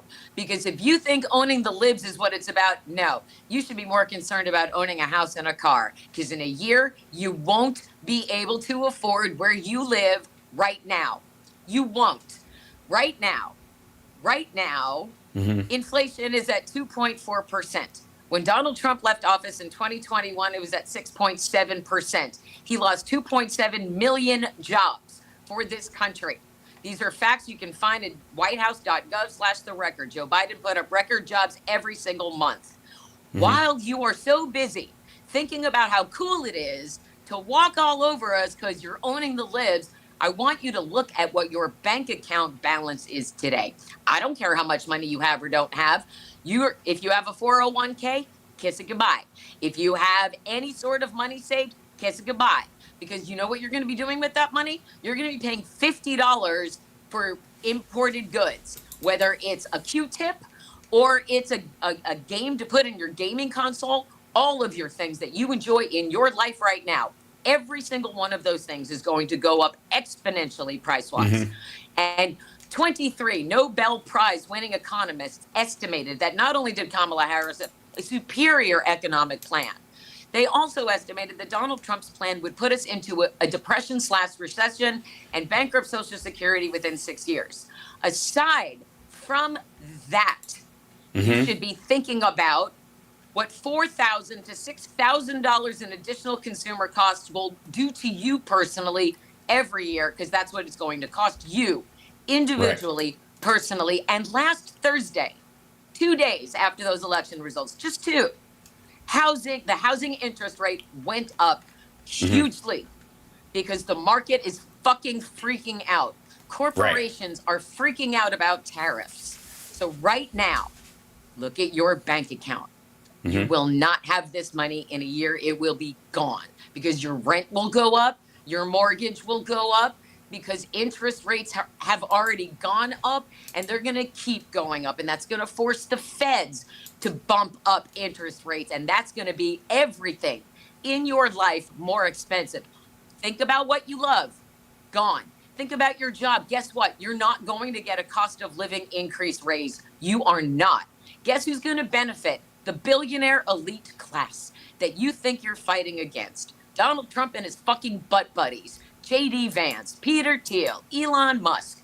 Do not tell me there is not some sort of fucked up conspiracy to make us all poorer while they all get richer. You do not want a dismantling of the Department of Education. You do not want a dismantling of the Health and Human Services and the CDC and the FDA regulating your food and your beverages, including your Mountain Dew. Everything is done. Everything. I want you to demand better for your own life. It's not about winning. You need to think about the consequences that you're going to have to live with. Because guess what? Nobody's going to care who you voted for in a Project 2025 world that Matt Walsh is bragging about. Oh, yeah, we were doing this all along. I'm tired of them telling us that's what they're going to do, and nobody fucking pushes back. They have been telling us all along they were going to cheat. They're telling us they're going to put Susie Wiles in the White House to run shit, and Stephen Miller, and all of these fucking people that we're all terrified of, and we're all going to be like, here you go, just walk in. No. You are citizens of the United States of America. It's fucking Veterans Day. My grandfather would be appalled at people just going, okay. And here's the other thing, and then I will allow for discussion. I have two final, look at this. I made notes. No, I appreciate it. Absolutely. So have at it. Here are the things that I want to say. The math is not mathing. I'm not the only one saying this. I called my representative on Friday. Suzanne Bonamici is my representative. Mm-hmm. I am by far not the first person who called her office to say these election results are hinky. We need a recount. We need an investigation. I'm not the only one. There is evidence. There's a hugely viral video right now. There's a woman who's been a programmer for 14 years talking about the connection between Starlink and Linux. And again, call me paranoid. Mm-hmm. I don't fucking care. I'm not a conspiracy theorist, Hal. You know I live here on Earth One deeply, and I would be demanding this if I thought something was hinky, if Democrats did this. All I'm asking for is a legitimate result, because I don't believe it for a second. If Elon Musk is telling people to go home from a party 4 hours early because they have the results, if Dana White is telling his friends over text, it's done. It's done. We won. Go home. If that's happening, it's still worth investigating. It is all worth investigating. Your future is worth fighting for. It's fucking Veterans Day. Fight against fascism. I am begging the people in the chat. I do not lean into conspiracies, and I do not cotton into hyperbole. And I am not a panicky person. I am not. I am a person who looks at the facts. And the facts are, the math isn't mathing. There's a one thing that I put on my Twitter, Boston, in Massachusetts, I wrote it down. Insufficient ballots in Massachusetts, bad ballots not being scanned properly in Pennsylvania. And think about it, Democrats don't vote all down ballot for Democrats, but choose the Republican nominee for president who would negate all of the things that they're voting for. There's that little bit of business. And I feel like that I'm somewhat on the right track here, and here's a reason. And aside from the fact that other people are talking about it and very reputable people are pushing and saying the math isn't mathing and the data, there's the Ann Selzer poll. That woman is never going to be off by 16. That's thinking when I saw that, I'm like, no. And here's the twofold thing that I think that they were trying to achieve. First of all, if you genuinely wanted to steal this election, you dumb fucks, you should have made it look this close. Like, he squeaked by. He squeaked. Instead, you made it look like a hinky fucking blowout. So on the one hand, if we squeak by, people would go, okay, we fought really, really hard. We got this close. Doesn't seem like it should be like that, but okay, we can figure this out. We can process, we can regroup. When it's a blowout like this, the result is what we're seeing across social media and the mainstream liberal media, all of this infighting. It's Joe Biden's fault. It's Kamala's fault. It's the Democrats' fault. It's Nancy Pelosi's fault. We should have had an open fist. We should have done this. That's what they want. They want us pointing the fingers at each other. They want us further divided. I don't believe for 1 second that he won the popular vote after losing it twice before. He's not popular like that. He is not. And to give us a handful of blue states is hope, because there are certain blue states they couldn't justify. He never would have won California or New York, but it's really easy to go, oh, he won Iowa. Oh, he won here. Oh, he won Georgia. Oh, he won Pennsylvania. Really? When 8 million ballots still weren't tallied yet? I call bullshit on a lot of this. It doesn't mean that all of it was bad. I don't doubt that he won a significant portion of the vote, but he did not win like that. There's no way he won all 7 swing states on election night and the popular vote when we had to wait in 2020 to find out about Pennsylvania. I don't buy it, and neither should anybody else. Everybody should be screaming. So if I'm hearing that my own representative in Congress has been getting flooded, other members of Congress are hearing about it. People are speaking up nationally. I want this to be a national conversation. There is nothing wrong with demanding a challenge. The Republicans were allowed to bring over 60 challenges in 2020. We can bring them too. It's legitimate. We have the right. And our friend Dean Obadala has said this. It doesn't make you an election denier to ask good questions about something that doesn't feel right. I am asking real questions about something that's not sitting right with a lot of people who are way smarter than I am when it comes to math and data and all of this shit. So, aside from the fact that it all feels wrong in here, it just doesn't make sense. I have a magnet that says I'm too pretty to do math. It's not going to be up to me to fix it. But whatever little platform I have, I'm going to be fucking pushing everybody to demand the truth. But again, circling back to the MAGAs in the chat, what does your bank account look like today? Do you want to own the libs, or do you want to own a house and a car? Do you want to keep your job, or do you want to end up taking those jobs that Hal and Cliff were talking about? You'll be the one picking the oranges. You'll be the ones picking the strawberries. And if it's not you, you know it's going to be your little kids, your little white obedient kids. See, they're going to steal your 13-year-olds okay. and make them into birthing vessels. And I'm upset about a lot of things.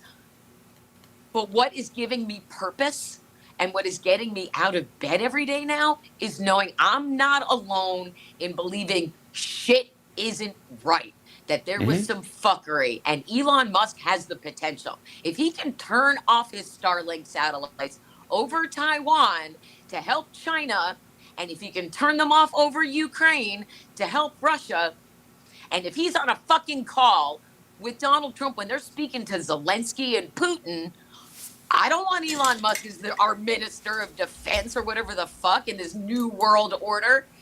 I don't want that. You don't want that. And you don't want to lose your house. And you don't want to lose your car. Your rent will be triple what it is today if you don't take action.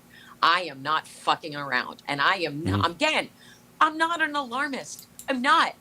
And I know for a fact that I've been telling MAGA people all along.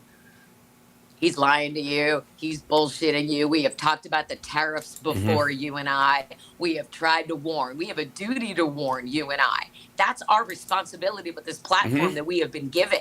So, and I say this with all genuine compassion for my fellow Americans who live above ground. I want you to stay there. I want you to stay above ground. I want you to flourish. All Democrats want you to thrive and flourish. We do not have to agree. I don't care if you agree with me or not. But my life is in danger as a woman, as a Jewish American, as someone who speaks the truth, as an enemy of the proposed state that's coming in. This is intolerable in the United States of America on Veterans Day. MAGA people, it is your livelihood. Guess what? They're not going to be checking your voter registration when they come to take your women, or when they take away your health care, or when they take away your money, or they take away your job, or they pull you out of your house and say, you're no longer the guy who does this job. You're now the guy who checks off people and makes sure that they all are meeting their bushel of strawberries quota every day. You're going out into the fields now because we don't have anybody else. That's what you're going to be doing. So that is my extended take on where we are, where I feel we are today. We are all in the same boat. We all live in the same country. And we all have the same right to demand the absolute best of the people that we put in office. I don't believe for 1 second that this was some sort of red wave bullshit. I don't. But I am happy to be proven wrong. Prove me wrong. I'll say I was wrong. I will eat all the crow if you put it on my plate. If I'm wrong, I will say so. Here's so. Yeah. So the post-election. And I have one other thing, but go ahead. No, finish your thought, because I feel like they're tied together, and then I'll. Okay. Yeah. As soon as I started tweeting about this, there's a guy who works for Donald Trump, has worked for him for a very long time. His name is Tim Murtaugh, Murtaugh. And he has been following me for years on Twitter, and I've never blocked him. I don't follow him back. I do not engage. I do not tag him. The only time Tim Murtaugh ever responds to me is when I hit a nerve, when I say things that are hit too. He came after me when I was writing for Occupy Democrats because I wrote something about Ted Cruz when he was working for Ted Cruz that he did not like. And his staffers went after me for about 2 days. So the other day, I tweet, shit's hinky, here's my reasons. Tim Murtaugh quote tweets me and just writes election denier. And then I get swarmed because he fucking virtue signaled me. Now, do not tell me that I haven't hit something that resembles a nerve of the truth when Tim Murtaugh fucking does that shit. That is him. That's a huge tell as far as I'm concerned, because I haven't heard from him in forever, Hal. I literally forgot about his existence, but he pops up the other day blowing my shit up because I maybe got a little close. And I'm not the only one. If it was just me by myself going, hey, then, tinfoil hat and whatever. But I'm not. And the fact that he did that, I was like, oh, really?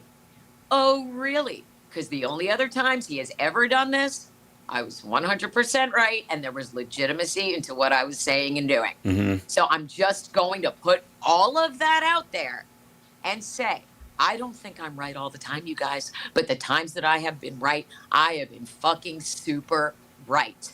And I don't take any joy in a lot of it because most of it has been shitty. So when I tell you that shit is hinky, and as an American tax-paying citizen who hopefully have people in your life that you love and care about, you want their lives to be sustainable. I don't care who you voted for anymore. I really don't even care. You should be demanding that recount because those tariffs are going to fucking end us, and not just us. It's going to put the whole world into a global recession, depression. So everybody's celebrating the onslaught. You know, do not. It is the end of the end. Okay. I think I got everything. I think so. I got everything on my notes. By the way, there's also a Kamala Harris victory fund recount thing going on. So there's that. I'm pretty sure. I think they want us at each other's throats and pointing fingers at each other, so we don't look at what they're doing, even though they've been telling us all along. And I'd like to believe that the reason the White House is being pretty quiet is because they're like, wrong. That looks wrong. Okay. Well, let's figure out what we're gonna do. They're also doing a lot of perfect world. Elon is in front of Congress before Trump has to get sentenced. But anyway, I feel so much better because I haven't been able to say any of this out loud to anybody. Hence, my keeping quiet and allowing you to actually get it all out. I appreciate. Oh my God, I love you so much, and I appreciate you. Yeah. Now I have as a pragmatist who bit their tongue a good portion of the last 4 years, especially when it comes to elements of ego. In that, I believe humble kills. Is if you can't tell from my shirt. There's been my biggest problem with how the media handled Biden in retrospect was that they both played into, and the Democrats played into, hiding your light under a bushel. This idea that you cannot brag about what you have accomplished because of the people that are yet to be helped.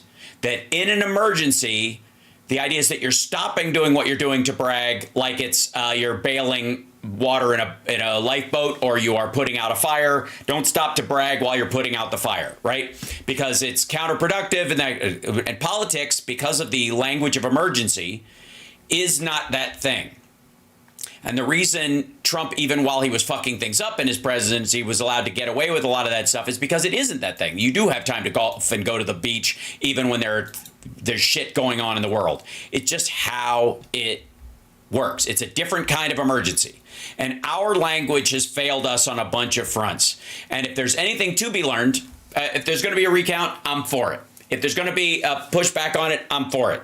I'm also for them stepping on the biggest rake of their lives. And there's, to some degree, this win for them where they can realize, oh, I guess the deep state doesn't run everything. Oh, I guess we did actually pull this off. You know, all the bullshit that whether or not they think Elon Musk gave it to them or not, they now know that the deep state, which apparently was trying to kill Trump and failed, also was trying to keep him out of office and failed. So all the bullshit about the deep state kind of falls apart. So hopefully they recognize that. And the issue is the one area where they might not is the permanence of Donald Trump and his kind of cult-like status amongst them, that they believe that he's a godhead that's different for them, that everybody else would have fallen to the deep state except he's magic. The problem they have is that his brain is not getting any better anytime soon. And according to what people have said about that call, and it may be apocryphal, we don't know quite yet, but apparently Trump pulled his Abdul warning with Vladimir Putin when he was like, I don't escalate, I have weapons too, nonsense. Whether that's true or not, it doesn't matter because his brain is gelatin. The other thing is that Biden right now is battening down the hatches at the White House on a bunch of fronts. And everywhere that Trump is going to try and find, a weasel point, he's going to lose. And it's because people like us have to be there to push back on this kind of stuff. We're needed now more than ever. There's an element to which, and Fox knew this. Fox knew their numbers would go up if Harris won, and so they tacitly were kind of hoping for it. The inverse is also true once people learn to like who to trust.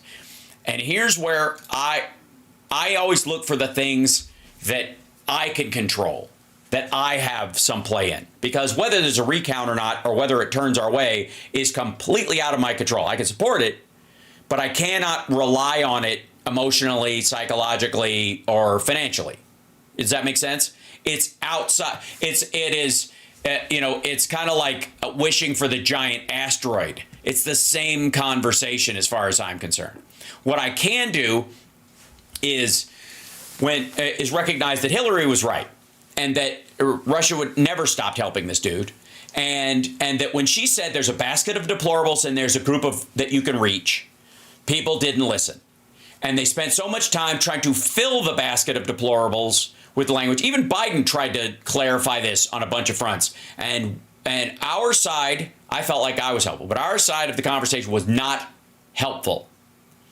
We did not help him, and we did not help her in the whole deplorables conversation or the MAGA versus regular Republicans thing until the last possible minute. The first 3 years of the Biden administration, when he was recovering and rebuilding all this kind of shit, the assumption was on the Democratic side that, well, to prove ourselves to the Republicans, we have to criticize him. We have to be as critical of our side when it doesn't work or when there's flaws, right? We saw this happen. We saw everybody doing it. The Washington Post and the New York Times are the biggest, most egregious, obvious versions of it. But everybody else, from, the TYT extremity of it to even the softball fucking Favreaus of the world, were like, we can speak openly about how the Biden administration is failing at certain things. And what ultimately was the accumulation? The accumulation was the perception that the left was calling at the DNC and on college campuses, calling him Genocide Joe, like 9 of us pushing back against this, but a lot of people shrugging it off on our side of the aisle. And on the right, they were just happy to let it happen. And when you had these blue versus red tickets across the country, like AOC, and again, she's getting shit off of Instagram. So again, this could be as bot heavy as anything else. But she asked her constituents, allegedly, and I think her office followed up with some of this. Why would you vote for me and Donald Trump? A shit ton of that happened. Okay? And granted, there's a Susan Sarandon burn it down crowd that wants the United States to fail because they think that if we rebuild it from ash, the phoenix of Medicare for all will just magically appear, right? Which is fucking bananas. But they really believe this. They really do. And they're insane. And a bunch of them, she got a shit ton of ones that said, because of Gaza. Right? She got a bunch. Fucking shit. She's owned by Putin. She's going to live in a hotel on the beachfront property they create in Gaza when they flatten the entire region for themselves. Fuck them. Right. That's exactly the issue. And again, okay, so what part did, and again, I've got 76,000 subscribers on my channel. Like, I'm not, you and I are both ice skating uphill against the Midas touches and certainly the Pod Save Americas, right? Which are having a completely different conversation than I am. They really are. And again, maybe it's just my life of being a comedian and performing for crowds that equal part agreed and disagreed with me at any given time during the evening, that I have cultivated a better, I think, skill at talking across the aisle than perhaps people who cul-de-sac themselves, right? And why, when I'm joking about it, I can do it with with what I call Charmageddon, which is I'll ruin your life, but you'll love me for it. And I think we need a better grasp of that on our side of the conversation, right? And I think I have ceded ground and respect over time because I'm a latecomer to this. I'm not on, Pac-Man's been on YouTube for 15 years. I've had other successes. And so I'm a new kid on the block as far as this conversation is had. And I have deferred for a very long time to that conversation, going, well, these guys, they obviously doing something right. They've got 2 million subscribers, right? No more. I'm I've been hiding my light under a bushel myself, and it is all the criticisms I would have about how people treated the Biden administration, I have done with my own channel heretofore. And I'm sorry it took me so long to come to this realization, but fuck that going forward. And one of the things that I'm going to do is talk openly about the people that are allegedly on our side that are fucking everything up and making destroying, sacrificing content for message, sacrificing real world implications on people's lives for jargon. And that is, if you look at the exit polls, and again, if we'll put the possibility of fuckery on the side, this goes back to Bush v. Gore. Was there fuckery in that? Of course there was. Gore ultimately won Florida, the hanging chads bullshit, and but it shouldn't have been that close. And so if there's something you can shave off to keep it from being that close again, that's something I can work on. That's something I can digest. That's something I can recognize and contribute to, right? If I have any purpose at all in this conversation, it's to keep it from getting close by letting those on my side,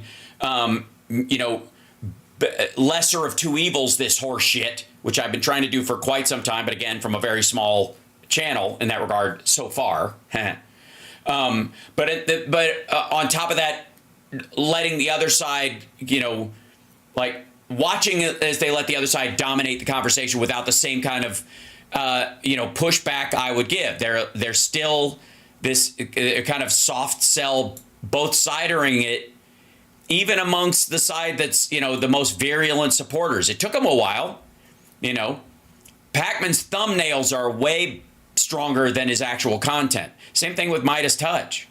Their thumbnails are way stronger than their content. And I like what they do. And I think they eventually came around to realizing the depth of how they're going to have to do this stuff going forward. But there's an element of apologetics that we have played into that get mistaken for weakness. And that has been a thing that's a human thing. A lot of people mistake kindness, openness, love and respect for weakness in an emergency. And if they can be convinced there's an emergency, they will ignore, all evidence to the contrary. We saw this with Greta Thunberg and climate change. Her performance was so over the top, and the fact that she was a minor drove more people away from the climate issue than it brought. Period. End of story. Not that it should. It's not a matter of should. That's what it did. And sometimes people who really care deeply about an issue are terrible shepherds of the message. That I can't state that clearly enough. It's not about how much you care. It's about how much you can convince the other side. And my anger about this whole thing, and what I started, again, I'm ice skating uphill. My station is not nearly as big, and it's new. I get it. But my argument about fight versus govern is one of those that gets mistaken for weakness versus strength. But I'm here to tell you, fight's a dumb word when it comes to governing. And the Republicans are going to find that out too. You know why? Because they're going to be fighting amongst themselves. Because they don't know anything else. Because we have put people, right, we have put people in office, and our side of the aisle as well. We're a little smarter about it. I like Swalwell and Moskowitz and Crockett and those folks. They're smart because they can fight, and it's fight language, but they really mean work. They argue very well. They're not afraid to do the homework of writing bills and crafting laws. And one of the things that's going to save us during the Trump administration materially is how much care the Biden administration took and how much shit they caught for actually passing legislation. The Inflation Reduction Act and the Infrastructure Bill. CHIPS Act. And the CHIPS Act, they are not going to repeal. The ACA, same deal. They can fucking talk their ass off, but until they have a replacement, which they are never going to have because they don't do the fucking homework, they're not going to get rid of it. Will they try to strangle it? Will they do a bunch of shit? Yes. Will we be there to Will we be there when they do it? Yes. And will we make sure that the people who know that they're on the receiving, because let me give you an example, and then I'll let you respond to what I'm saying. Because this is my cause. If there's a singular cause, it's communication. If you watch my stand-up, if you watch the art that I do, it's about communicating and making people who wouldn't normally understand what you're saying understand what you're saying. And there is a bifurcation of that exists in the political world, because the turning it into sports teams, using jargon, all that kind of stuff, is where you win and lose those kind of political news cycle battles. But it doesn't actually change the material life on, as they experience it. There's a bunch of maggots who are going to think, oh my God, the economy's already better. I can feel it. Even though materially their life hasn't changed. And next year, they're going to be shocked and surprised. Like, how the fuck? What? What do you mean? They're all looking up tariffs and they don't understand that now they're going to be paying this price. Will some of them just believe that the deep state is trying to ruin his plans and you can't shake them and blah, blah, blah, and check out? Sure. But a good portion of the fuzzy ones are going to go, wait a minute, what the fuck? Just like there's going to be a bunch of Latinos who are like, wait, you mean me too? You mean anchor babies and birthright citizenship? That's what they're coming for, and they're going to. And here's the thing: they can't overturn birthright citizenship. They won't have to. They'll just scoop you up, and you'll have to fight your way back into the country. And your business and your family will fail while it's happening. And God forbid something awful happens to you while you're in that country. And they're going to be busy as fuck. But again, it will be blue states' responsibilities to protect women's rights. And ladies, let me tell you, if you're thinking about moving, now's the time. This is a good time to move to California, New York, Illinois, the safe states. Start making plans. I know it might take a while, but you will be welcomed with open arms. And a bunch of these split tickets happened because people are like, they voted. There are a couple of anecdotal stories, and then, like I said, I'll let you address this. But my mom tells this anecdote. She lived in Kentucky, so my mom is surrounded by Trumpers and maggots and softball Dems, red Dems, as it were, people who occasionally voted for Obama to pat themselves on the back, but they really want other government. And a lot of them are what I would call either pseudo or passively religious. They go to church to show off a hat, not to genuinely show their behavior. So there are three things that came up. I talked to her this week about people that she had heard react to this week. The first one was she had people in that she had a friend of hers who had a daughter who said she'd voted for Harris to her family, and the entire family's reaction was, how could you do that? She wants to get rid of Christmas. What in the entire fuck bullshit is that? And can you point to 1 year of American history where we did not have Christmas? Nobody cancels Christmas. It's on the calendar. It exists forever, you dumb fucks. Hold. Okay, go ahead. It's because she is Indian, half Indian, or part Indian, which is Hindu. Oh, and they don't celebrate Christmas. And so he is Jewish. Oh, right. So everyone will be forced to celebrate Hanukkah Wali, and there will be no Christmas. Not at all. Because here's the other thing, is that they believe that all American Jews are actually atheists, hedonistic atheists at that. And so they believe that you will cancel holidays because nobody should be happy. I'm dead serious. This is a whole fucking thing. But it's also, of us it's one of the things, it's one of the things that caught us, that lost us Gore. Because Gore Lieberman was a turning point. Same fucking people. Fuck you. God Same damn it. fucking people. And here's the thing. In their mind, they don't hate Jews. They're worried that Jews hate them so much they're going to cancel Christmas. It isn't that they're against. They can have Hanukkah. That's how they think. But they think a Jew is going to get in office and take away their holiday and take away their religion. And that's what they. Look, I know. No, I'm telling you, this is the response part. And these people split tickets. A lot of them. The other one, beyond the cancel Christmas thing, was the Gaza thing, which we've already talked about, which is fucking lunacy, because Trump is the worst thing that's ever going to happen to the two-state solution. That's done. Oh my God.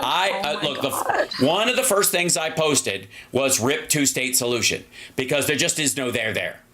There is not. Nope. Not without a Democrat in the White House. There's not. Nope. And that is going to be abundantly clear in February. And I don't want to, by the way, I especially don't want to hear shit from people who were protesting on college campuses or out in front of the DNC, who never set foot in front of Mar-a-Lago when Netanyahu was there meeting with him, setting this shit up, saying, look, I'm not going to do anything to help Joe Biden until you get into office because you're going to let me off the leash, which is exactly what happened. Yes, is that a violation of federal law? Of course it is. Well, Does it fucking matter at this point? No. But I don't want to hear from any of those people that oh, dear God, what's happening? You helped make it happen. You are an active participant in that. Okay. So, there is it's important that we clarify that part of it, because these people are going to act like they're shocked or something like that in part. Now, half that was bots. If you'll notice, the fucking watermelon slices on Twitter dried up the day after the election. I don't even know what that was. Was that a racism thing? No. I saw the racist. That's a Palestinian. No, that's different. The watermelon slices is Palestinian flag. It's the same colors as the Palestinian flag. So people were people were using the watermelon emoji to show that they had solidarity with Palestine and the Palestinians. And as soon as the election was over, all those emojis vanished. Like, everybody started, I mean, obviously not all of them. There were probably some true believers in there, but a vast majority of them went away, which tells you that they were fake to start with, that it was all bullshit to start with, that they were just stirring up trouble and trying to drive a wedge in Democratic politics. And it worked. There was deference.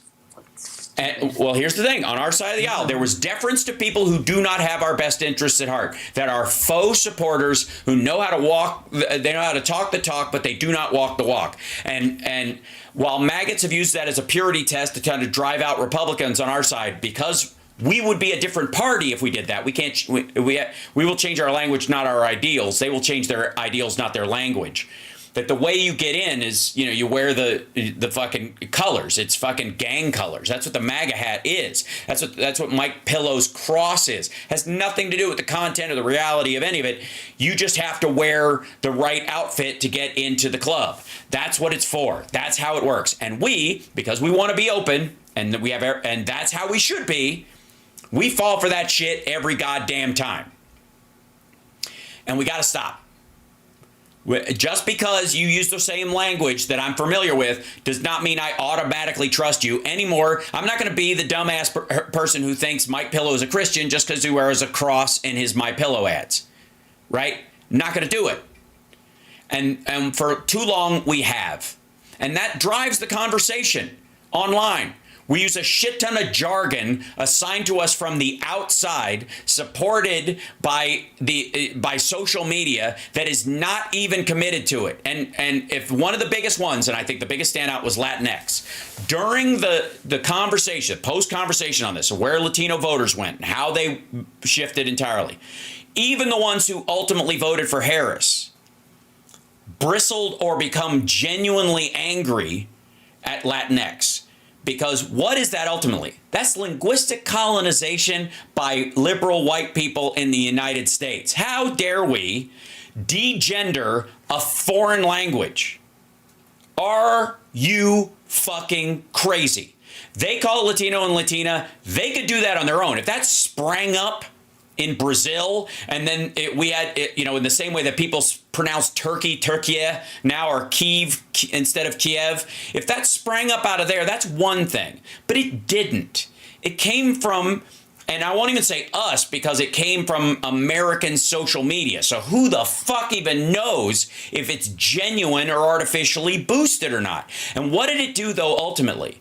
The conversation about whether or not Latino, Latina, or Latinx is the way you do it, ended up tying our hands on the conversation about what's good for that community in the United States and whether or not they're being helped or not. People spent so much time talking about how to talk about it, they never even talked about it. And when they did it in such a divisive way because they were assigning, this kind of archetypal shift. That's where some of that elites in DC or elites in media comes from, or elites in colleges and universities. That's part of what that came out to. Doesn't mean some people can't appreciate it or want to use it. That's not the point. The vast majority of the community just didn't ask for it. And it was laid on to them at their expense, at the expense of their humanity. The jargon about it became more important than them as human beings. And that's why they didn't give a shit about the Puerto Rico joke ultimately when they got to the polls. They didn't.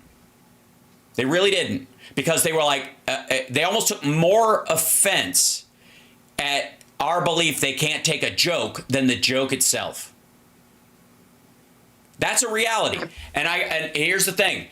As a comedian who talks very differently in a comedy club than I do in polite company, and talks very differently on my own live stream than I would on somebody else's live stream, except when I accidentally say fuck on my radio show this weekend, where and I think I get a pass. If I ever get a pass, it's after last week.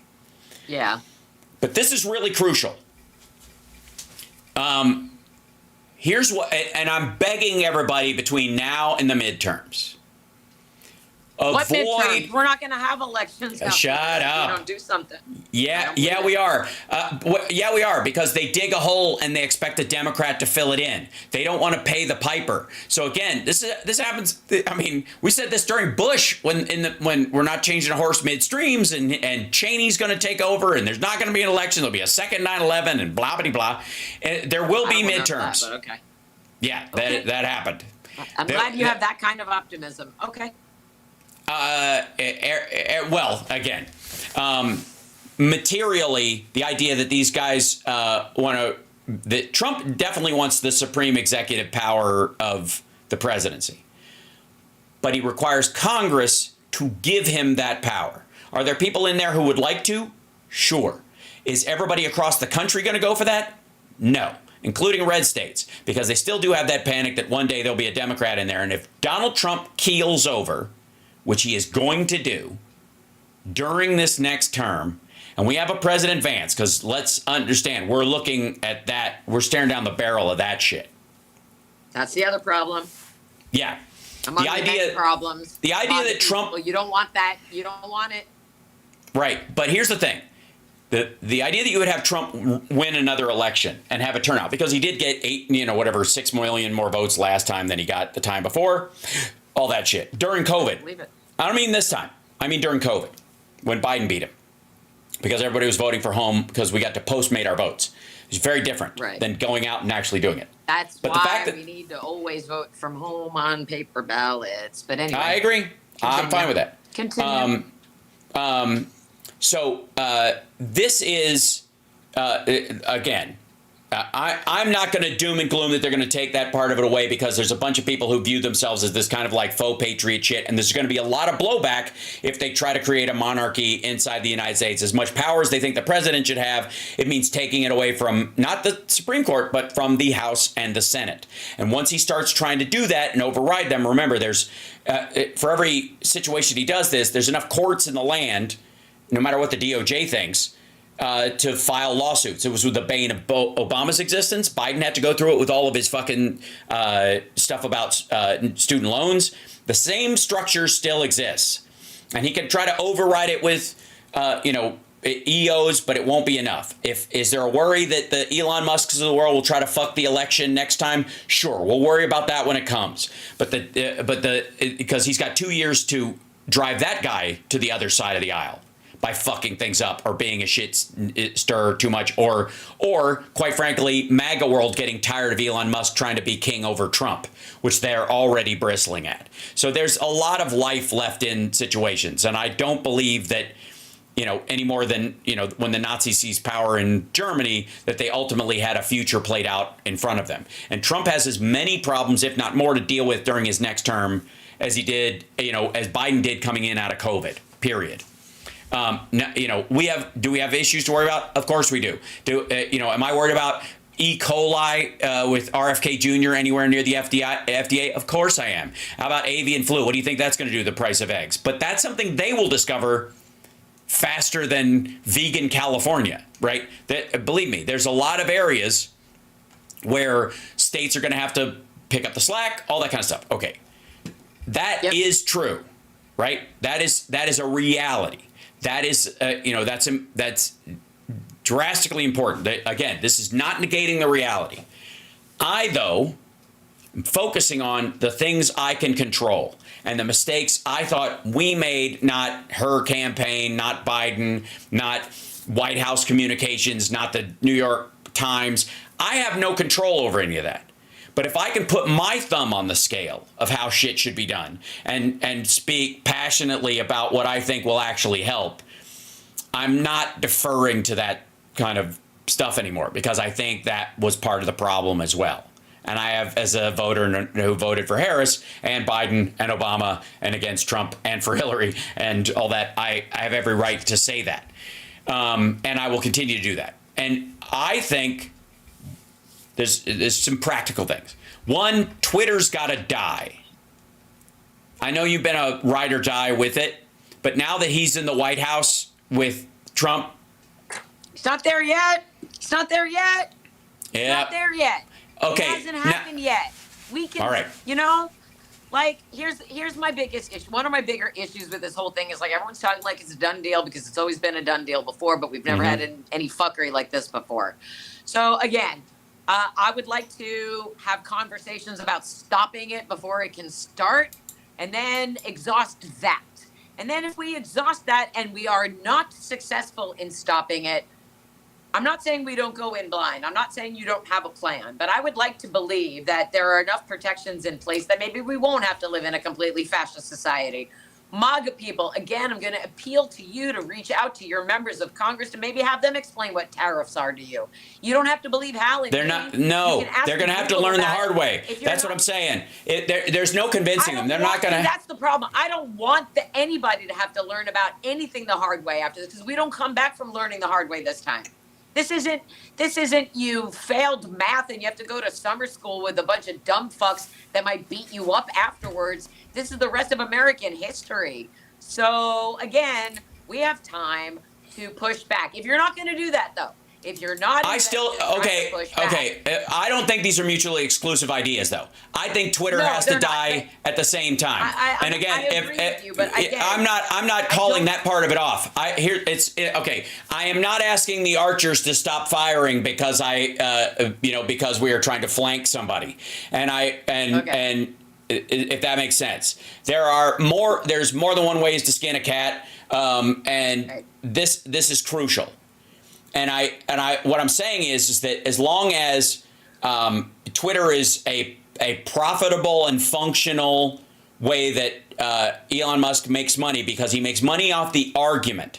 He owns the fucking Gladiator cathedral or the arena. He owns the arena. Does that make sense? If half the gladiators don't show up, I get what you're saying. I get all. If half the gladiators don't show up, then it's just his assholes fighting lions that he makes up, digital lions that he fakes, and the lions will always win because they're designed for that. So what I would say to everyone is pack your shit. Don't give him the engagement. And I have a big following on there, and it took a long time to build it up or whatever, but I don't trust that it's going to be organically able to build anyways. I think he's put a glass ceiling on a bunch of us, so we're fighting a fake fight and encircled by bots anyways. And it's gotta go. Up till the election, I think totally on all right. The other sites too. No. If I post something on Substack and someone tells me to shut the fuck up, cunt, or calls me a Jew bitch on Substack, it's going to be everywhere. You tell me, where am I on the internet? Yeah, but he doesn't make money off Substack. As a matter of fact, he doesn't, but somebody else does. Of course somebody they do. Else makes money off of us being harassed. Yeah, no, that's different. Like I don't like that. I don't. My personal safety is okay. Well, at certainly. Risk Wait. day. I understand that. We're not talking. I guess we're talking at cross purposes. Okay. This is. Let me tell you something. I hear what you're saying. Yes, Elon makes money. We should pull the plug on that. We should not supply him with money. What I'm telling you is the conversation that we have there and the conversation we have in Blue Sky can be the same conversation. There's still going to be bots. There's still going to be trolls. There's still going to be bad actors. But Elon Musk, no, yeah, I know that. But Elon Musk is not making. If you're trolling me on Blue Sky instead of trolling me on Twitter. Exactly. And if they're scattered, okay. No. I mean, again, first of all, the guarantee that trolling isn't a thing. None of us can control the external activity of somebody else, and there are bot controls. Wait, yeah, but that's true whether Twitter exists or not. And I think for an attack on Elon Musk, Twitter's got to die. It has to die. It's got to go. And if it means they're scattered out, he just has to lose control of it. Doesn't matter. No, because he won't lose any. He's not going to lose any time soon. He owns it thanks to him, some of his money, the Saudis, Sean Combs, who's a co-owner in it, right? This is the insurmountable shit. It's not insurmountable. No, it isn't. Because because that's what I'm saying. That's the difference between Blue Sky or Mastodon or any of these other sites is that they are fields. That it's an open field with a quarter where you're standing, but you don't have to stay there. If you ultimately move your shit because the site doesn't work, you can do it with a click, and you can move everything that's on your Blue Sky to another Mastodon-based account because it's a different way of doing it. Whereas Twitter is a fucking cell. It went from being a barnyard where everybody had something in common to a corral to a fucking slaughter pen. And it happened over time, and it's gotta go. It's got to go. And knowing, and I know it's some sort of like almost the devil you know idea, but that's the only thing, the only business entity he has that is not kept afloat by government money is Twitter.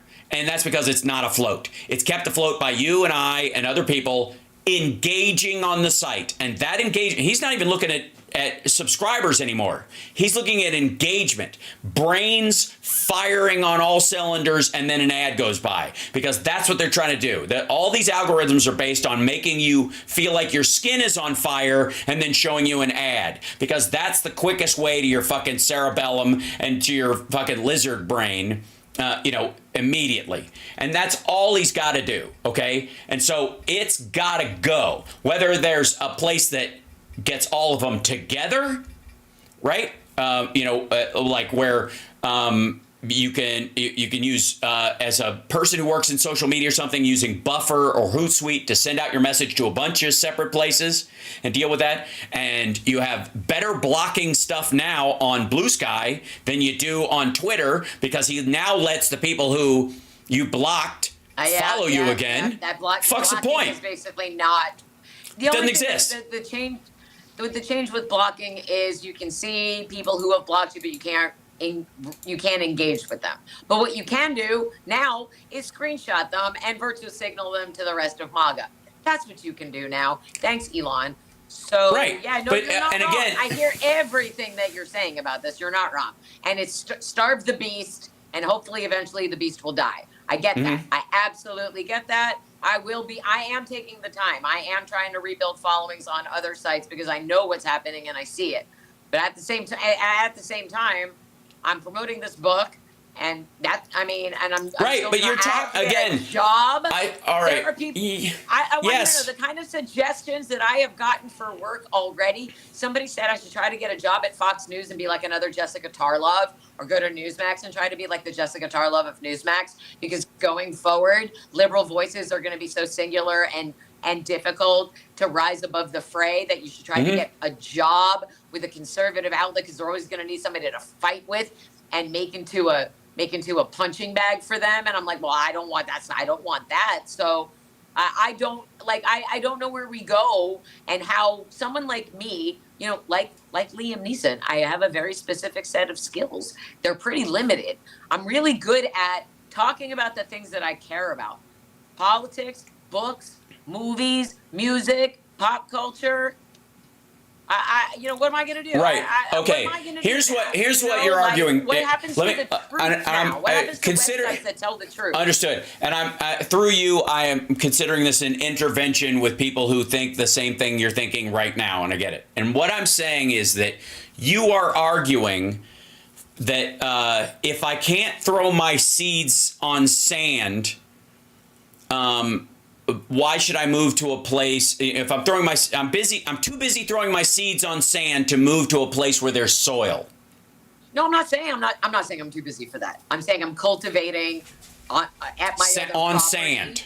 But this property that I understand is flailing and is on sand and is collapsing. I'm not saying I do not disagree with anything that Twitter is a mirage. What I'm saying for me personally right now, what I am up against because I don't have a job. Yes. You're not going to find one on Twitter. You're not going to promote on Twitter. It's not going to be there. Please help you stay on one. Yeah. Where? Tell me where to go. I will go on Blue Sky where I have something like 11 followers, but I'm going. I put it There's a flood of people happening over there. And again, a cup of dirt is worth than a mile of sand. And Twitter is fucking sand. I hear you. But like, I feel like I'm just doing everything without a net. I know. I'm trying to help you show where. I'm trying to guide you to the net. I really am. I'm trying, because I think what's happening is there are a lot of people who are who've been operating in habit, and that habit, I always go back to. Sure. I always go back to, because so many people fucking wake up every morning and open up the Twitter app, just out of it's a fucking tick. And that's got to end. And it doesn't end if people are like, hey, maybe if you should. No, fuck it. It's got to die. And people need to start talking about Twitter needs to die. Blue Sky Twitter needs to die. Like, this is how it's got to be, Okay. And it's got to be that way. Otherwise, we're just, through our attention, even if you don't have a paid account or doing any of that shit, through our attention and engagement, you are creating an artificial monetary supply for Elon Musk. If the profitability of Twitter, which is already shit, goes to Truth Social numbers, then that's a success. That's our next goal as far as social media. And it's not hard. It's not difficult. Who profits from Blue Sky? Who makes money from Blue Sky? Currently, kind of nobody. It doesn't really have advertising at this point. They don't really sell services. There's no subscription base on it. You can have an account for free. You can post the shit out of it. I'm sure there's upgrades or something like that. But, there's some ads on there, but that's pretty much it. And even still, it's nowhere near as awful as Elon Musk is being. Again, you want to talk about... nothing would be, so, right. So it's not even on the fucking charts. That's the same argument about I know Trump's bad, but what plans does Harris have? That's the same conversation. Yeah, no, I get all of it. I do. I've been doing this since 2009. It's going to be hard to extract and go to the better place. Because again, that's why I'm saying Blue Sky as opposed to Threads or Instagram right away for you, because it's almost identical and everybody's there. Everybody's already over there. All the people you follow normally. I know they're all there. I know they're all there because they're announcing their departure on Twitter for Blue Sky. I know. I see it. And it's got to go. I get it. I will be doing it. I'm not pushing back against it. I guess I'm just a no surrender person. I don't want to have to give bad people what they want. It feels it's against my nature. But okay, it feels against my nature. Then I will reframe this for you. I agree. I will reframe this for you. Staying on Twitter is surrendering to him. Is surrendering to Elon Musk. I get it. I can't go anywhere else. This is my only home. I surrender. Just let me stay in my house, and I will do whatever you say. No, I get it. I do. We'll get you a. We're gonna get you a. Especially so everybody else. No, again. No, I'm just. That's the bait. I'm just fucking around now. Right. No, I get it. And can I just say, for everybody in the chat who is not a Jewish person and believes any of the bullshit that you believe about Jewish people, it's bullshit. Guess what? We love Christmas. We used to. You know why we loved Christmas? Because you weren't at the movies and you weren't at the Chinese restaurants. Yeah, sure. We loved it. It was ours. There's a great old video from Saturday Night Live. It's like a claymation. It's called Christmas Time for the Jews. And it's all about how the streets are ours and you get to see Fiddler on the Roof with real Jewish actors. And it's great. Except the secret got out that the movies and the Chinese restaurants were open on Christmas. And then all of the goyim started ruining it for us. We don't want to take away anything from you. Christmas can happen every year. Sometimes Christmas happens during Hanukkah. We don't care. We don't care. You can have your Christmas. There's no war on Christmas. We're not going to remove it from the calendar. But here's what I would say. Enjoy this as your last Christmas where you can afford to buy any presents for anybody. Because next Christmas, Trump's tariffs will have you all giving each other socks that you sewed yourself because you couldn't fucking afford to buy new socks because of the tariffs. Don't say, I didn't warn you. Right. Don't say, Hal didn't warn you. Don't say that I used my last breaths before they took me away and put me in the gulag. Don't say that I didn't fucking try to fight for you. The same that I was fighting for myself. Because guess what? You're a human being the same as I. And like I said, I don't care if you don't agree with me. I don't. I have lost a child and a stepfather. I don't have either one of them anymore now because of all of this bullshit. One is a Republican and one's not. And I can't even go into what's happening in my life. But now I don't have a job. I don't have anything holding me up. So what do I have? Fuck it. What I have is the truth. And the truth is, you're human beings. I'm a human being. You're an American, and I'm an American. And none of us are safe under a Trump, Putin, Netanyahu, Musk regime. Absolutely fucking none of us, unless you happen to be an independently. If you're in the billionaire class or the millionaire class, you're fine. Those fucking elites that they've been warning you about, that's them. They're the elites protecting themselves, and they're the only ones who are going to flourish after Trump gets back in office. I guarantee it. You're as dead as we are. I want you to remember that. I take no joy in saying this. None. Look how upset I am. I don't get upset like this on camera. Do you think I'd let people see me like this? Is why I've been hiding in my apartment for a week, because this upsets people. My feelings upset people. So I'm going to beg you one last time, MAGA people in the chat. I'm going to beg you. Look at your bank account. Look, where are you living? It's gone. Say goodbye. You think I'm being funny? You think this is all a fucking riot because you got to win? It's like in Poltergeist where they only move the headstones.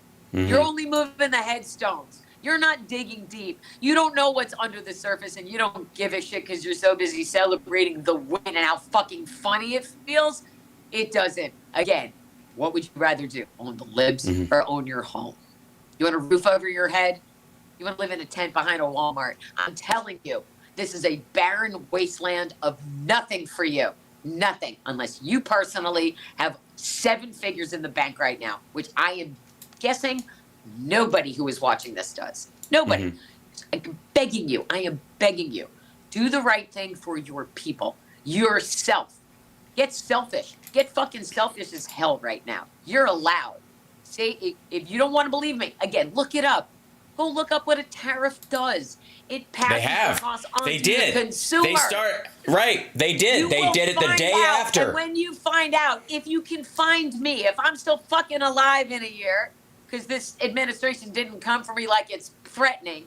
If you're alive in a year and you're still living in the same situation and you've actually made more money, awesome. Come back and tell me, and I'll apologize. But I think it's going to be reversed. I think you're going to have to come back and apologize to me because of what you decided to do, what was more important for you.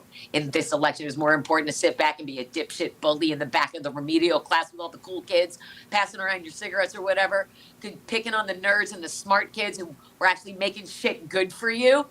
You're in a red state, you're fucked. Look what happened during COVID. More people died in red states than blue states. And if you're a blue dot in a red state and you can't afford to move out of your red state to a blue state, like I'm terrified for you. I am so worried about you. Like there's gonna have to be an underground railroad to get women out of red states. I'm just saying. I want you to imagine the worst possible thing and then multiply it, because it's gonna happen. It is, and you have the power to stop it if you actually cared. And here's the thing, they think they do. And they won't. They think they care. They think this is their version of caring. And again, you can fix dumb. You can't fix stupid, I guess, is the concept. And they are going to have to make up their own fucking minds at some point.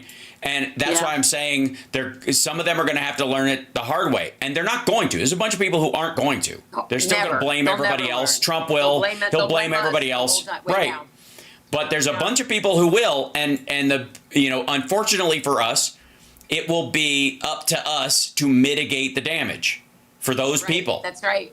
That's right. And there are a million different analogies that I could throw at you. There's a million different things that I could say to beg you. But like yesterday, I put down I haven't watched the news since this all happened. I don't want to hear anybody else's mouth pretty much when it comes to the reality that we're living in currently, because they're not going to say what I want to hear. So I put my phone down yesterday and I binge watched again Midnight Mass, which is a great miniseries on Netflix, and it's by Mike Flanagan, who's a genius, and it's great. It's an interesting parable for the times that we're living in right now, because what it is this charismatic guy comes in claiming to be, a breath of fresh air. The old guy is sick. He's been pushed aside. He's not coming back. I'm the young guy. I'm the new guy. I'm here, and he eventually poisons. I'm going to try not to spoil it. He eventually poisons most of the town into, like, literally physically poisons them. And at the end, he actually gets what he wants. For a moment, he gets what he wants. He gets to he convinces his congregation to take this extreme act. And then he finds out, after everyone's done it, how wrong he was to try to push everybody to do that, where his tactics were completely wrong. And everybody finds out at the very, very last moment that they believed in the wrong thing. They got caught up in the wrong thing, and it ultimately leads to their demise. And so there will be like if you watch Midnight Mass, there will be a moment in all of this, if we don't stop it, and it actually happens, there will be a moment where you will be facing a sunrise, and that sunrise will destroy you, is what I will say. And you have the ability to stop it. And I don't get this upset about shit. I don't.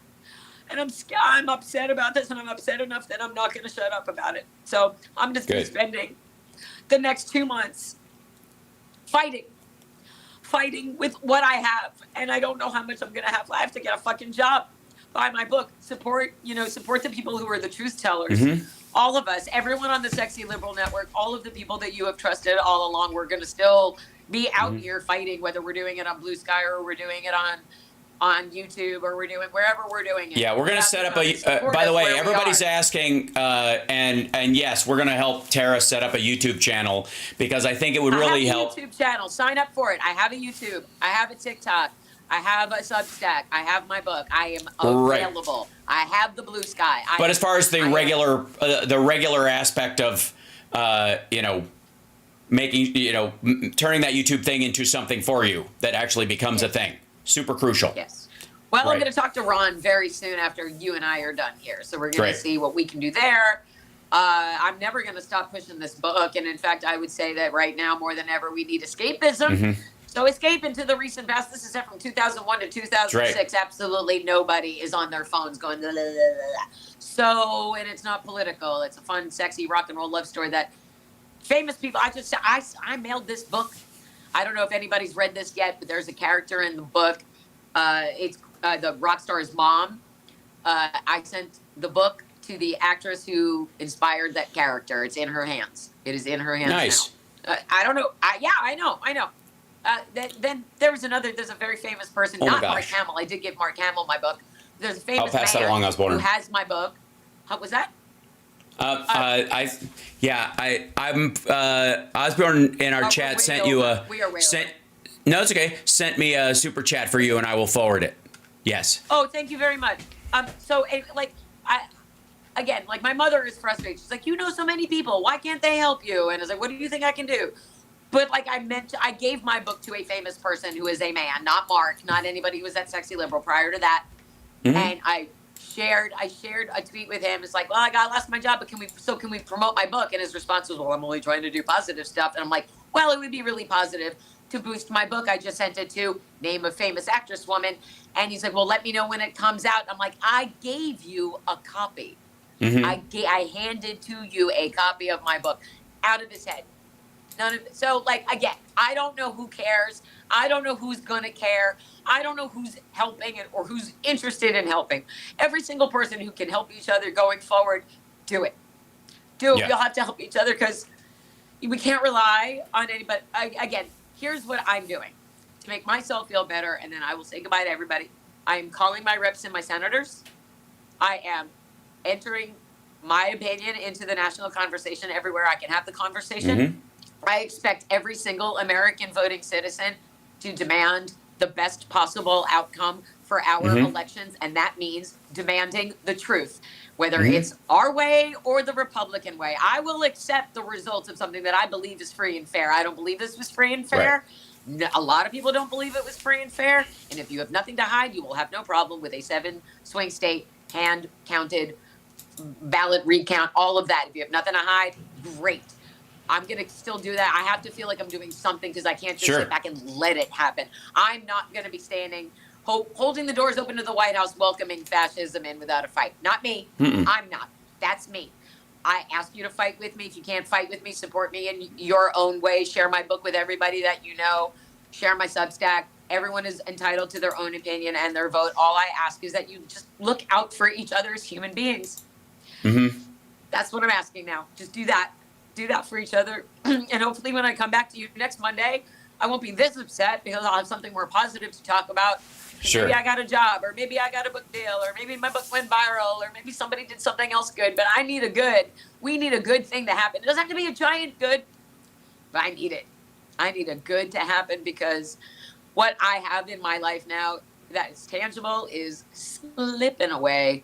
And even like we have a special low bar chorale tonight, and you know how much I love my low bar chorale and how important it is to me to go and sing with my friends. And I've seen the playlist for tonight, and all I want to do is stay home. None of it is going to make me happy. So 2 Grateful Dead songs on it. How can I feel good about that? I can't feel good about that. So anyway, what I'm saying is find your joy, find love, find goodness, stay human, support each other with kindness and grace, because that's all we're going to have if we don't do something else. Okay. So anyway, thank you everybody. Thank you for thank you guys for the spinning. Thank you for the Tara super chats. I will forward them to her. Thank you. I do have an appointment with my therapist next Wednesday. It's all good. If you have a therapist, schedule an appointment, and if you don't, get one, because that's going to be really vital. As you know, as long as we have healthcare, get your appointments in, get your shots, get your COVID booster, get your flu shot. Plan for the worst, but hope for the best. Like we all have cancer. That's what it is. America is sick. America is sick, and we can either watch it die or we can try to resuscitate, to the best of our ability. And that's what I'm going to try to do for the next 2 months. Okay? That's right. Thanks so much, Tara. Thanks, there everybody. you go. Here's the whole note. Okay. Take care of each other. Take care of your people. Take care of yourself. Okay. Bye. Bye. So, obviously, there are a lot of people that need to vent like Tara does right now, and I have tremendous respect for that. And you guys know, if anybody, you're longtime viewers of the show, who've seen me through lots of tears, I have never had a problem emoting on my own show. Whether through the passing of a friend or my cat or, the damage done by COVID or any myriad of things that I've lost count of the number of times I've cried on stream with you guys and for you guys or in front of you guys or in spite of you guys. And I don't see that changing anytime soon. And I actually think it's kind of a breakthrough when you can, because it's nothing to be ashamed of, and I would argue something to be proud of when you care that deeply. And sometimes it's necessary to do that so you can move through it to the point where you can make some progress again, right? Sometimes you need a good sob so that you can get it, when you pass through it, there's like this spirit that comes back to you that says, okay, now what? right? And I, to be completely honest, as much as I jumped right in after the show and stuff, and my concern for the damage that this guy could and will do is real and will not change. And therefore, that's why I feel like it's my responsibility to keep my wits about me and do whatever I can to push back on it and to, find a way around it and to circumvent and undermine, which I think are my two best the two things available to me in the coming near future to help, right? That even as as my my psychological and intellectual awareness is at the point where I know that, I'm aware of that, didn't mean my heart didn't hurt and I didn't have a pit in my stomach and my skin felt like it was on fire for a couple of days after the election. And that is, I will say, it still comes and goes, usually about certain pieces of information that come out that I feel the dread like everybody else does and the awareness. But then I have moved past that through some intentionality and through some organic shift that just happens. I have moved past that to the point of what now? How can I contribute? Right? In the material ways that I know I can. Zero pie in the sky, like, what do I know is the reality that's out there? And as far as informing people, primarily right now what I can do is get people back on their feet in our crowd and pass the anxiety part of it to the function part of it again. Get you guys back to where you can see clearly the threats in front of you, not just let them swarm you with worry. Because that's the goal. The goal is to swarm you with worry and anxiety. Because at that point, you are no longer a rebel or a resistor or a powerful voice for change. You're a panicked binge watcher who can't absorb any new information because it's all terrible. That's their goal for you. And I went through that phase maybe quicker than some other people did. But it didn't make it any less real, and it also codifies my realization that it is very real for other people because I have felt it myself, and I have made my own decision on how to proceed. And let me explain something to you on today's note, and I'll see you guys this afternoon. Nobody has to be all right about this. You don't have to be all right. You don't have to be all right about it. There are tacticians, and there are warlords, and there are intellectuals, and there are philosophers. And I like to think I'm all of the above, but I'm not. I specialize in a couple of things. Somebody was asking how many votes to change the amendment to the Constitution. You have to have a plurality of states. That's not going to happen. And CSL's listening to Ben Franklin's autobiography again, another wonderful tonic and a provider of strength, he says, and you're absolutely right. I'm never been one to try to be all things to all people, but I know what I won't be, and I know what I will be, and I think that's where I can add value. And that's what I'll be here for. Right? And somebody just asked, how do women proceed? I would not presume to tell them. But I can talk, from my point of view, how I intend to proceed. And that will be, pushing on a state level, on a national level, to shore up women's rights until such time as we can codify it in the future. The same way, I suppose, women and the men who loved them did before Roe v. Wade existed. With fewer options. They did not have apps and chat groups and ways to, sort of digital undergrounds to get people information that they needed. Women who were in impoverished states getting back alley abortions had no way of reaching the outside world pre-telephone, telegraph, and the like. So, and certainly pre-social media and there was no organized cross-state machinery that didn't involve the post office that they could shut down, which is where the Comstock Act was born, right? There's no way you can't use the Comstock Act right now on, Slack or Telegram or, or WhatsApp or any of those things. It just won't work. So there are more options now than when this happened before, more ways to keep people alive and safe than existed before when we didn't have these rights. And so we will have to use all of them. That's crucial.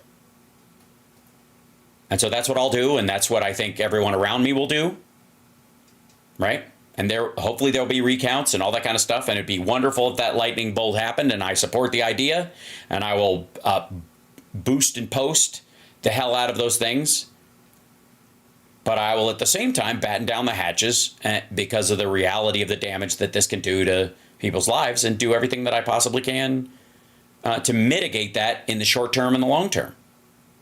Because what else would I do if I want to, still maintain the ethics, morals, and beliefs that I have?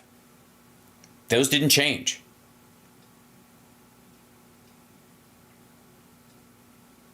Right? It's crucial. So I got to say, that's, and again, nobody has to agree with my tactics, belief, or even my mood or will or performance in this, because I know the value it has and I am exercising that value. Right? And I almost feel like Tara needs her own vent show on YouTube where she just vents a half hour a day to help people process this shit. Right?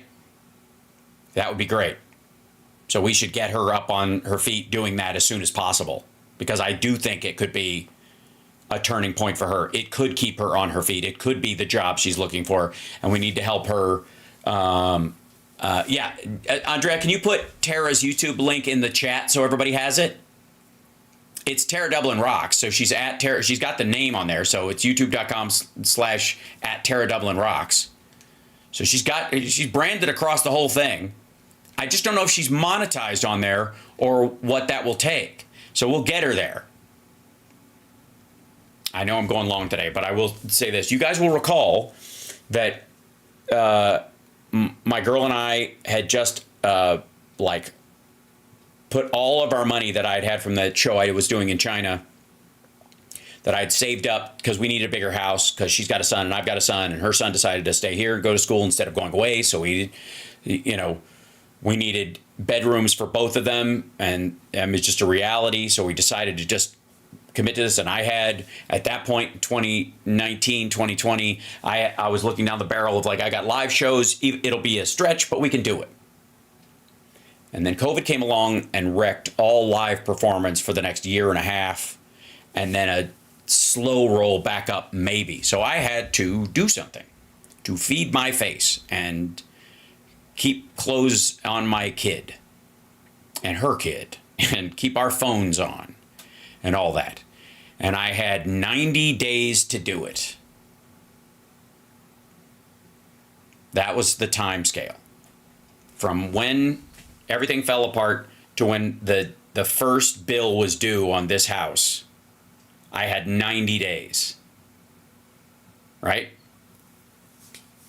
And I monetized all 4 of my channels in 90 days. I watched nothing in my free time when I wasn't watching political shit for what I was going to cover. Nothing but how to make it big on YouTube, and how to, what it takes to build and how to frame it, blah, blah, blah, and what do you need or whatever. And still, some of it I don't do.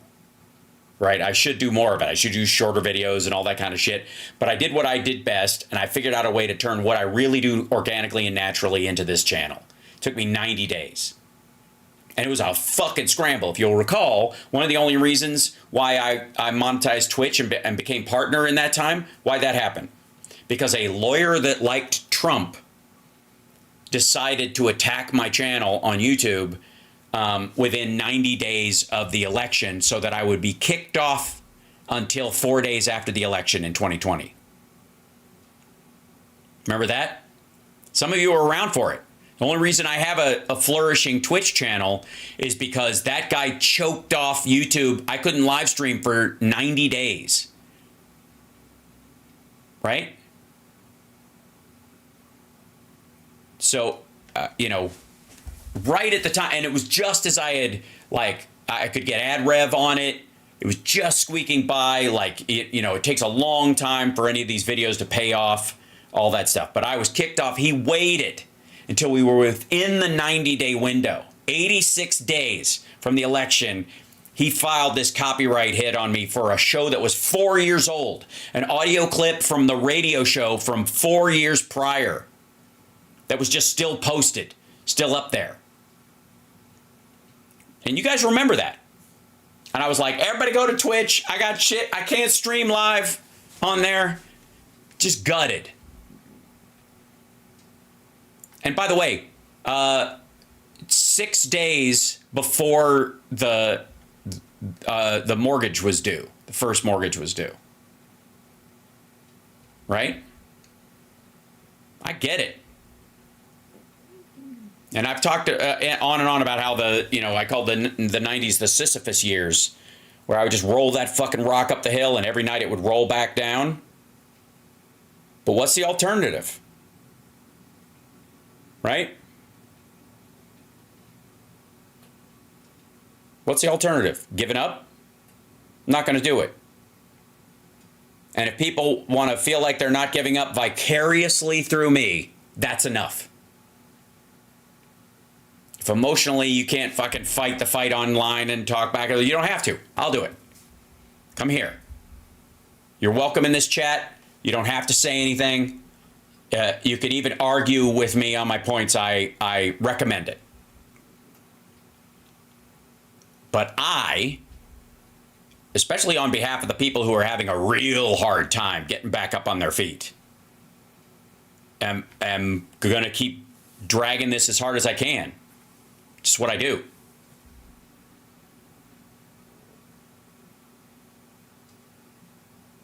It's just what I do. And if I almost wish there was a diagnosable mental illness that explains my resilience so that I could just use it as an excuse. But honestly, it's just the character I have cultivated in the face of adversity. Just is. And I've lost too many people who are no longer on this planet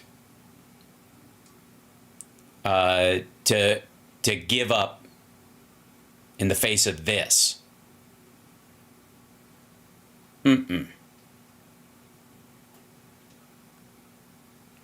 So, it's called being a Libra. You might be onto something. You might be onto something.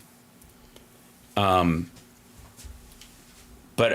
again, if I'm just vicarious strength for the time being, I'll settle for that. That's okay. But I'm gonna do everything I can to contribute, as I always do. Even if on occasion it's just to distract for a moment, to make you forget your troubles. Because I think there's value in pulp as well. So take care of yourselves. Take care of somebody else. I will pass along those super chats to her. I won't even wait the month and the 90 days or whatever it takes to process them, 60 days. I will pass them on to her right away. Hopefully that will help. And I want you guys to take care of yourselves, and I'll see you this afternoon.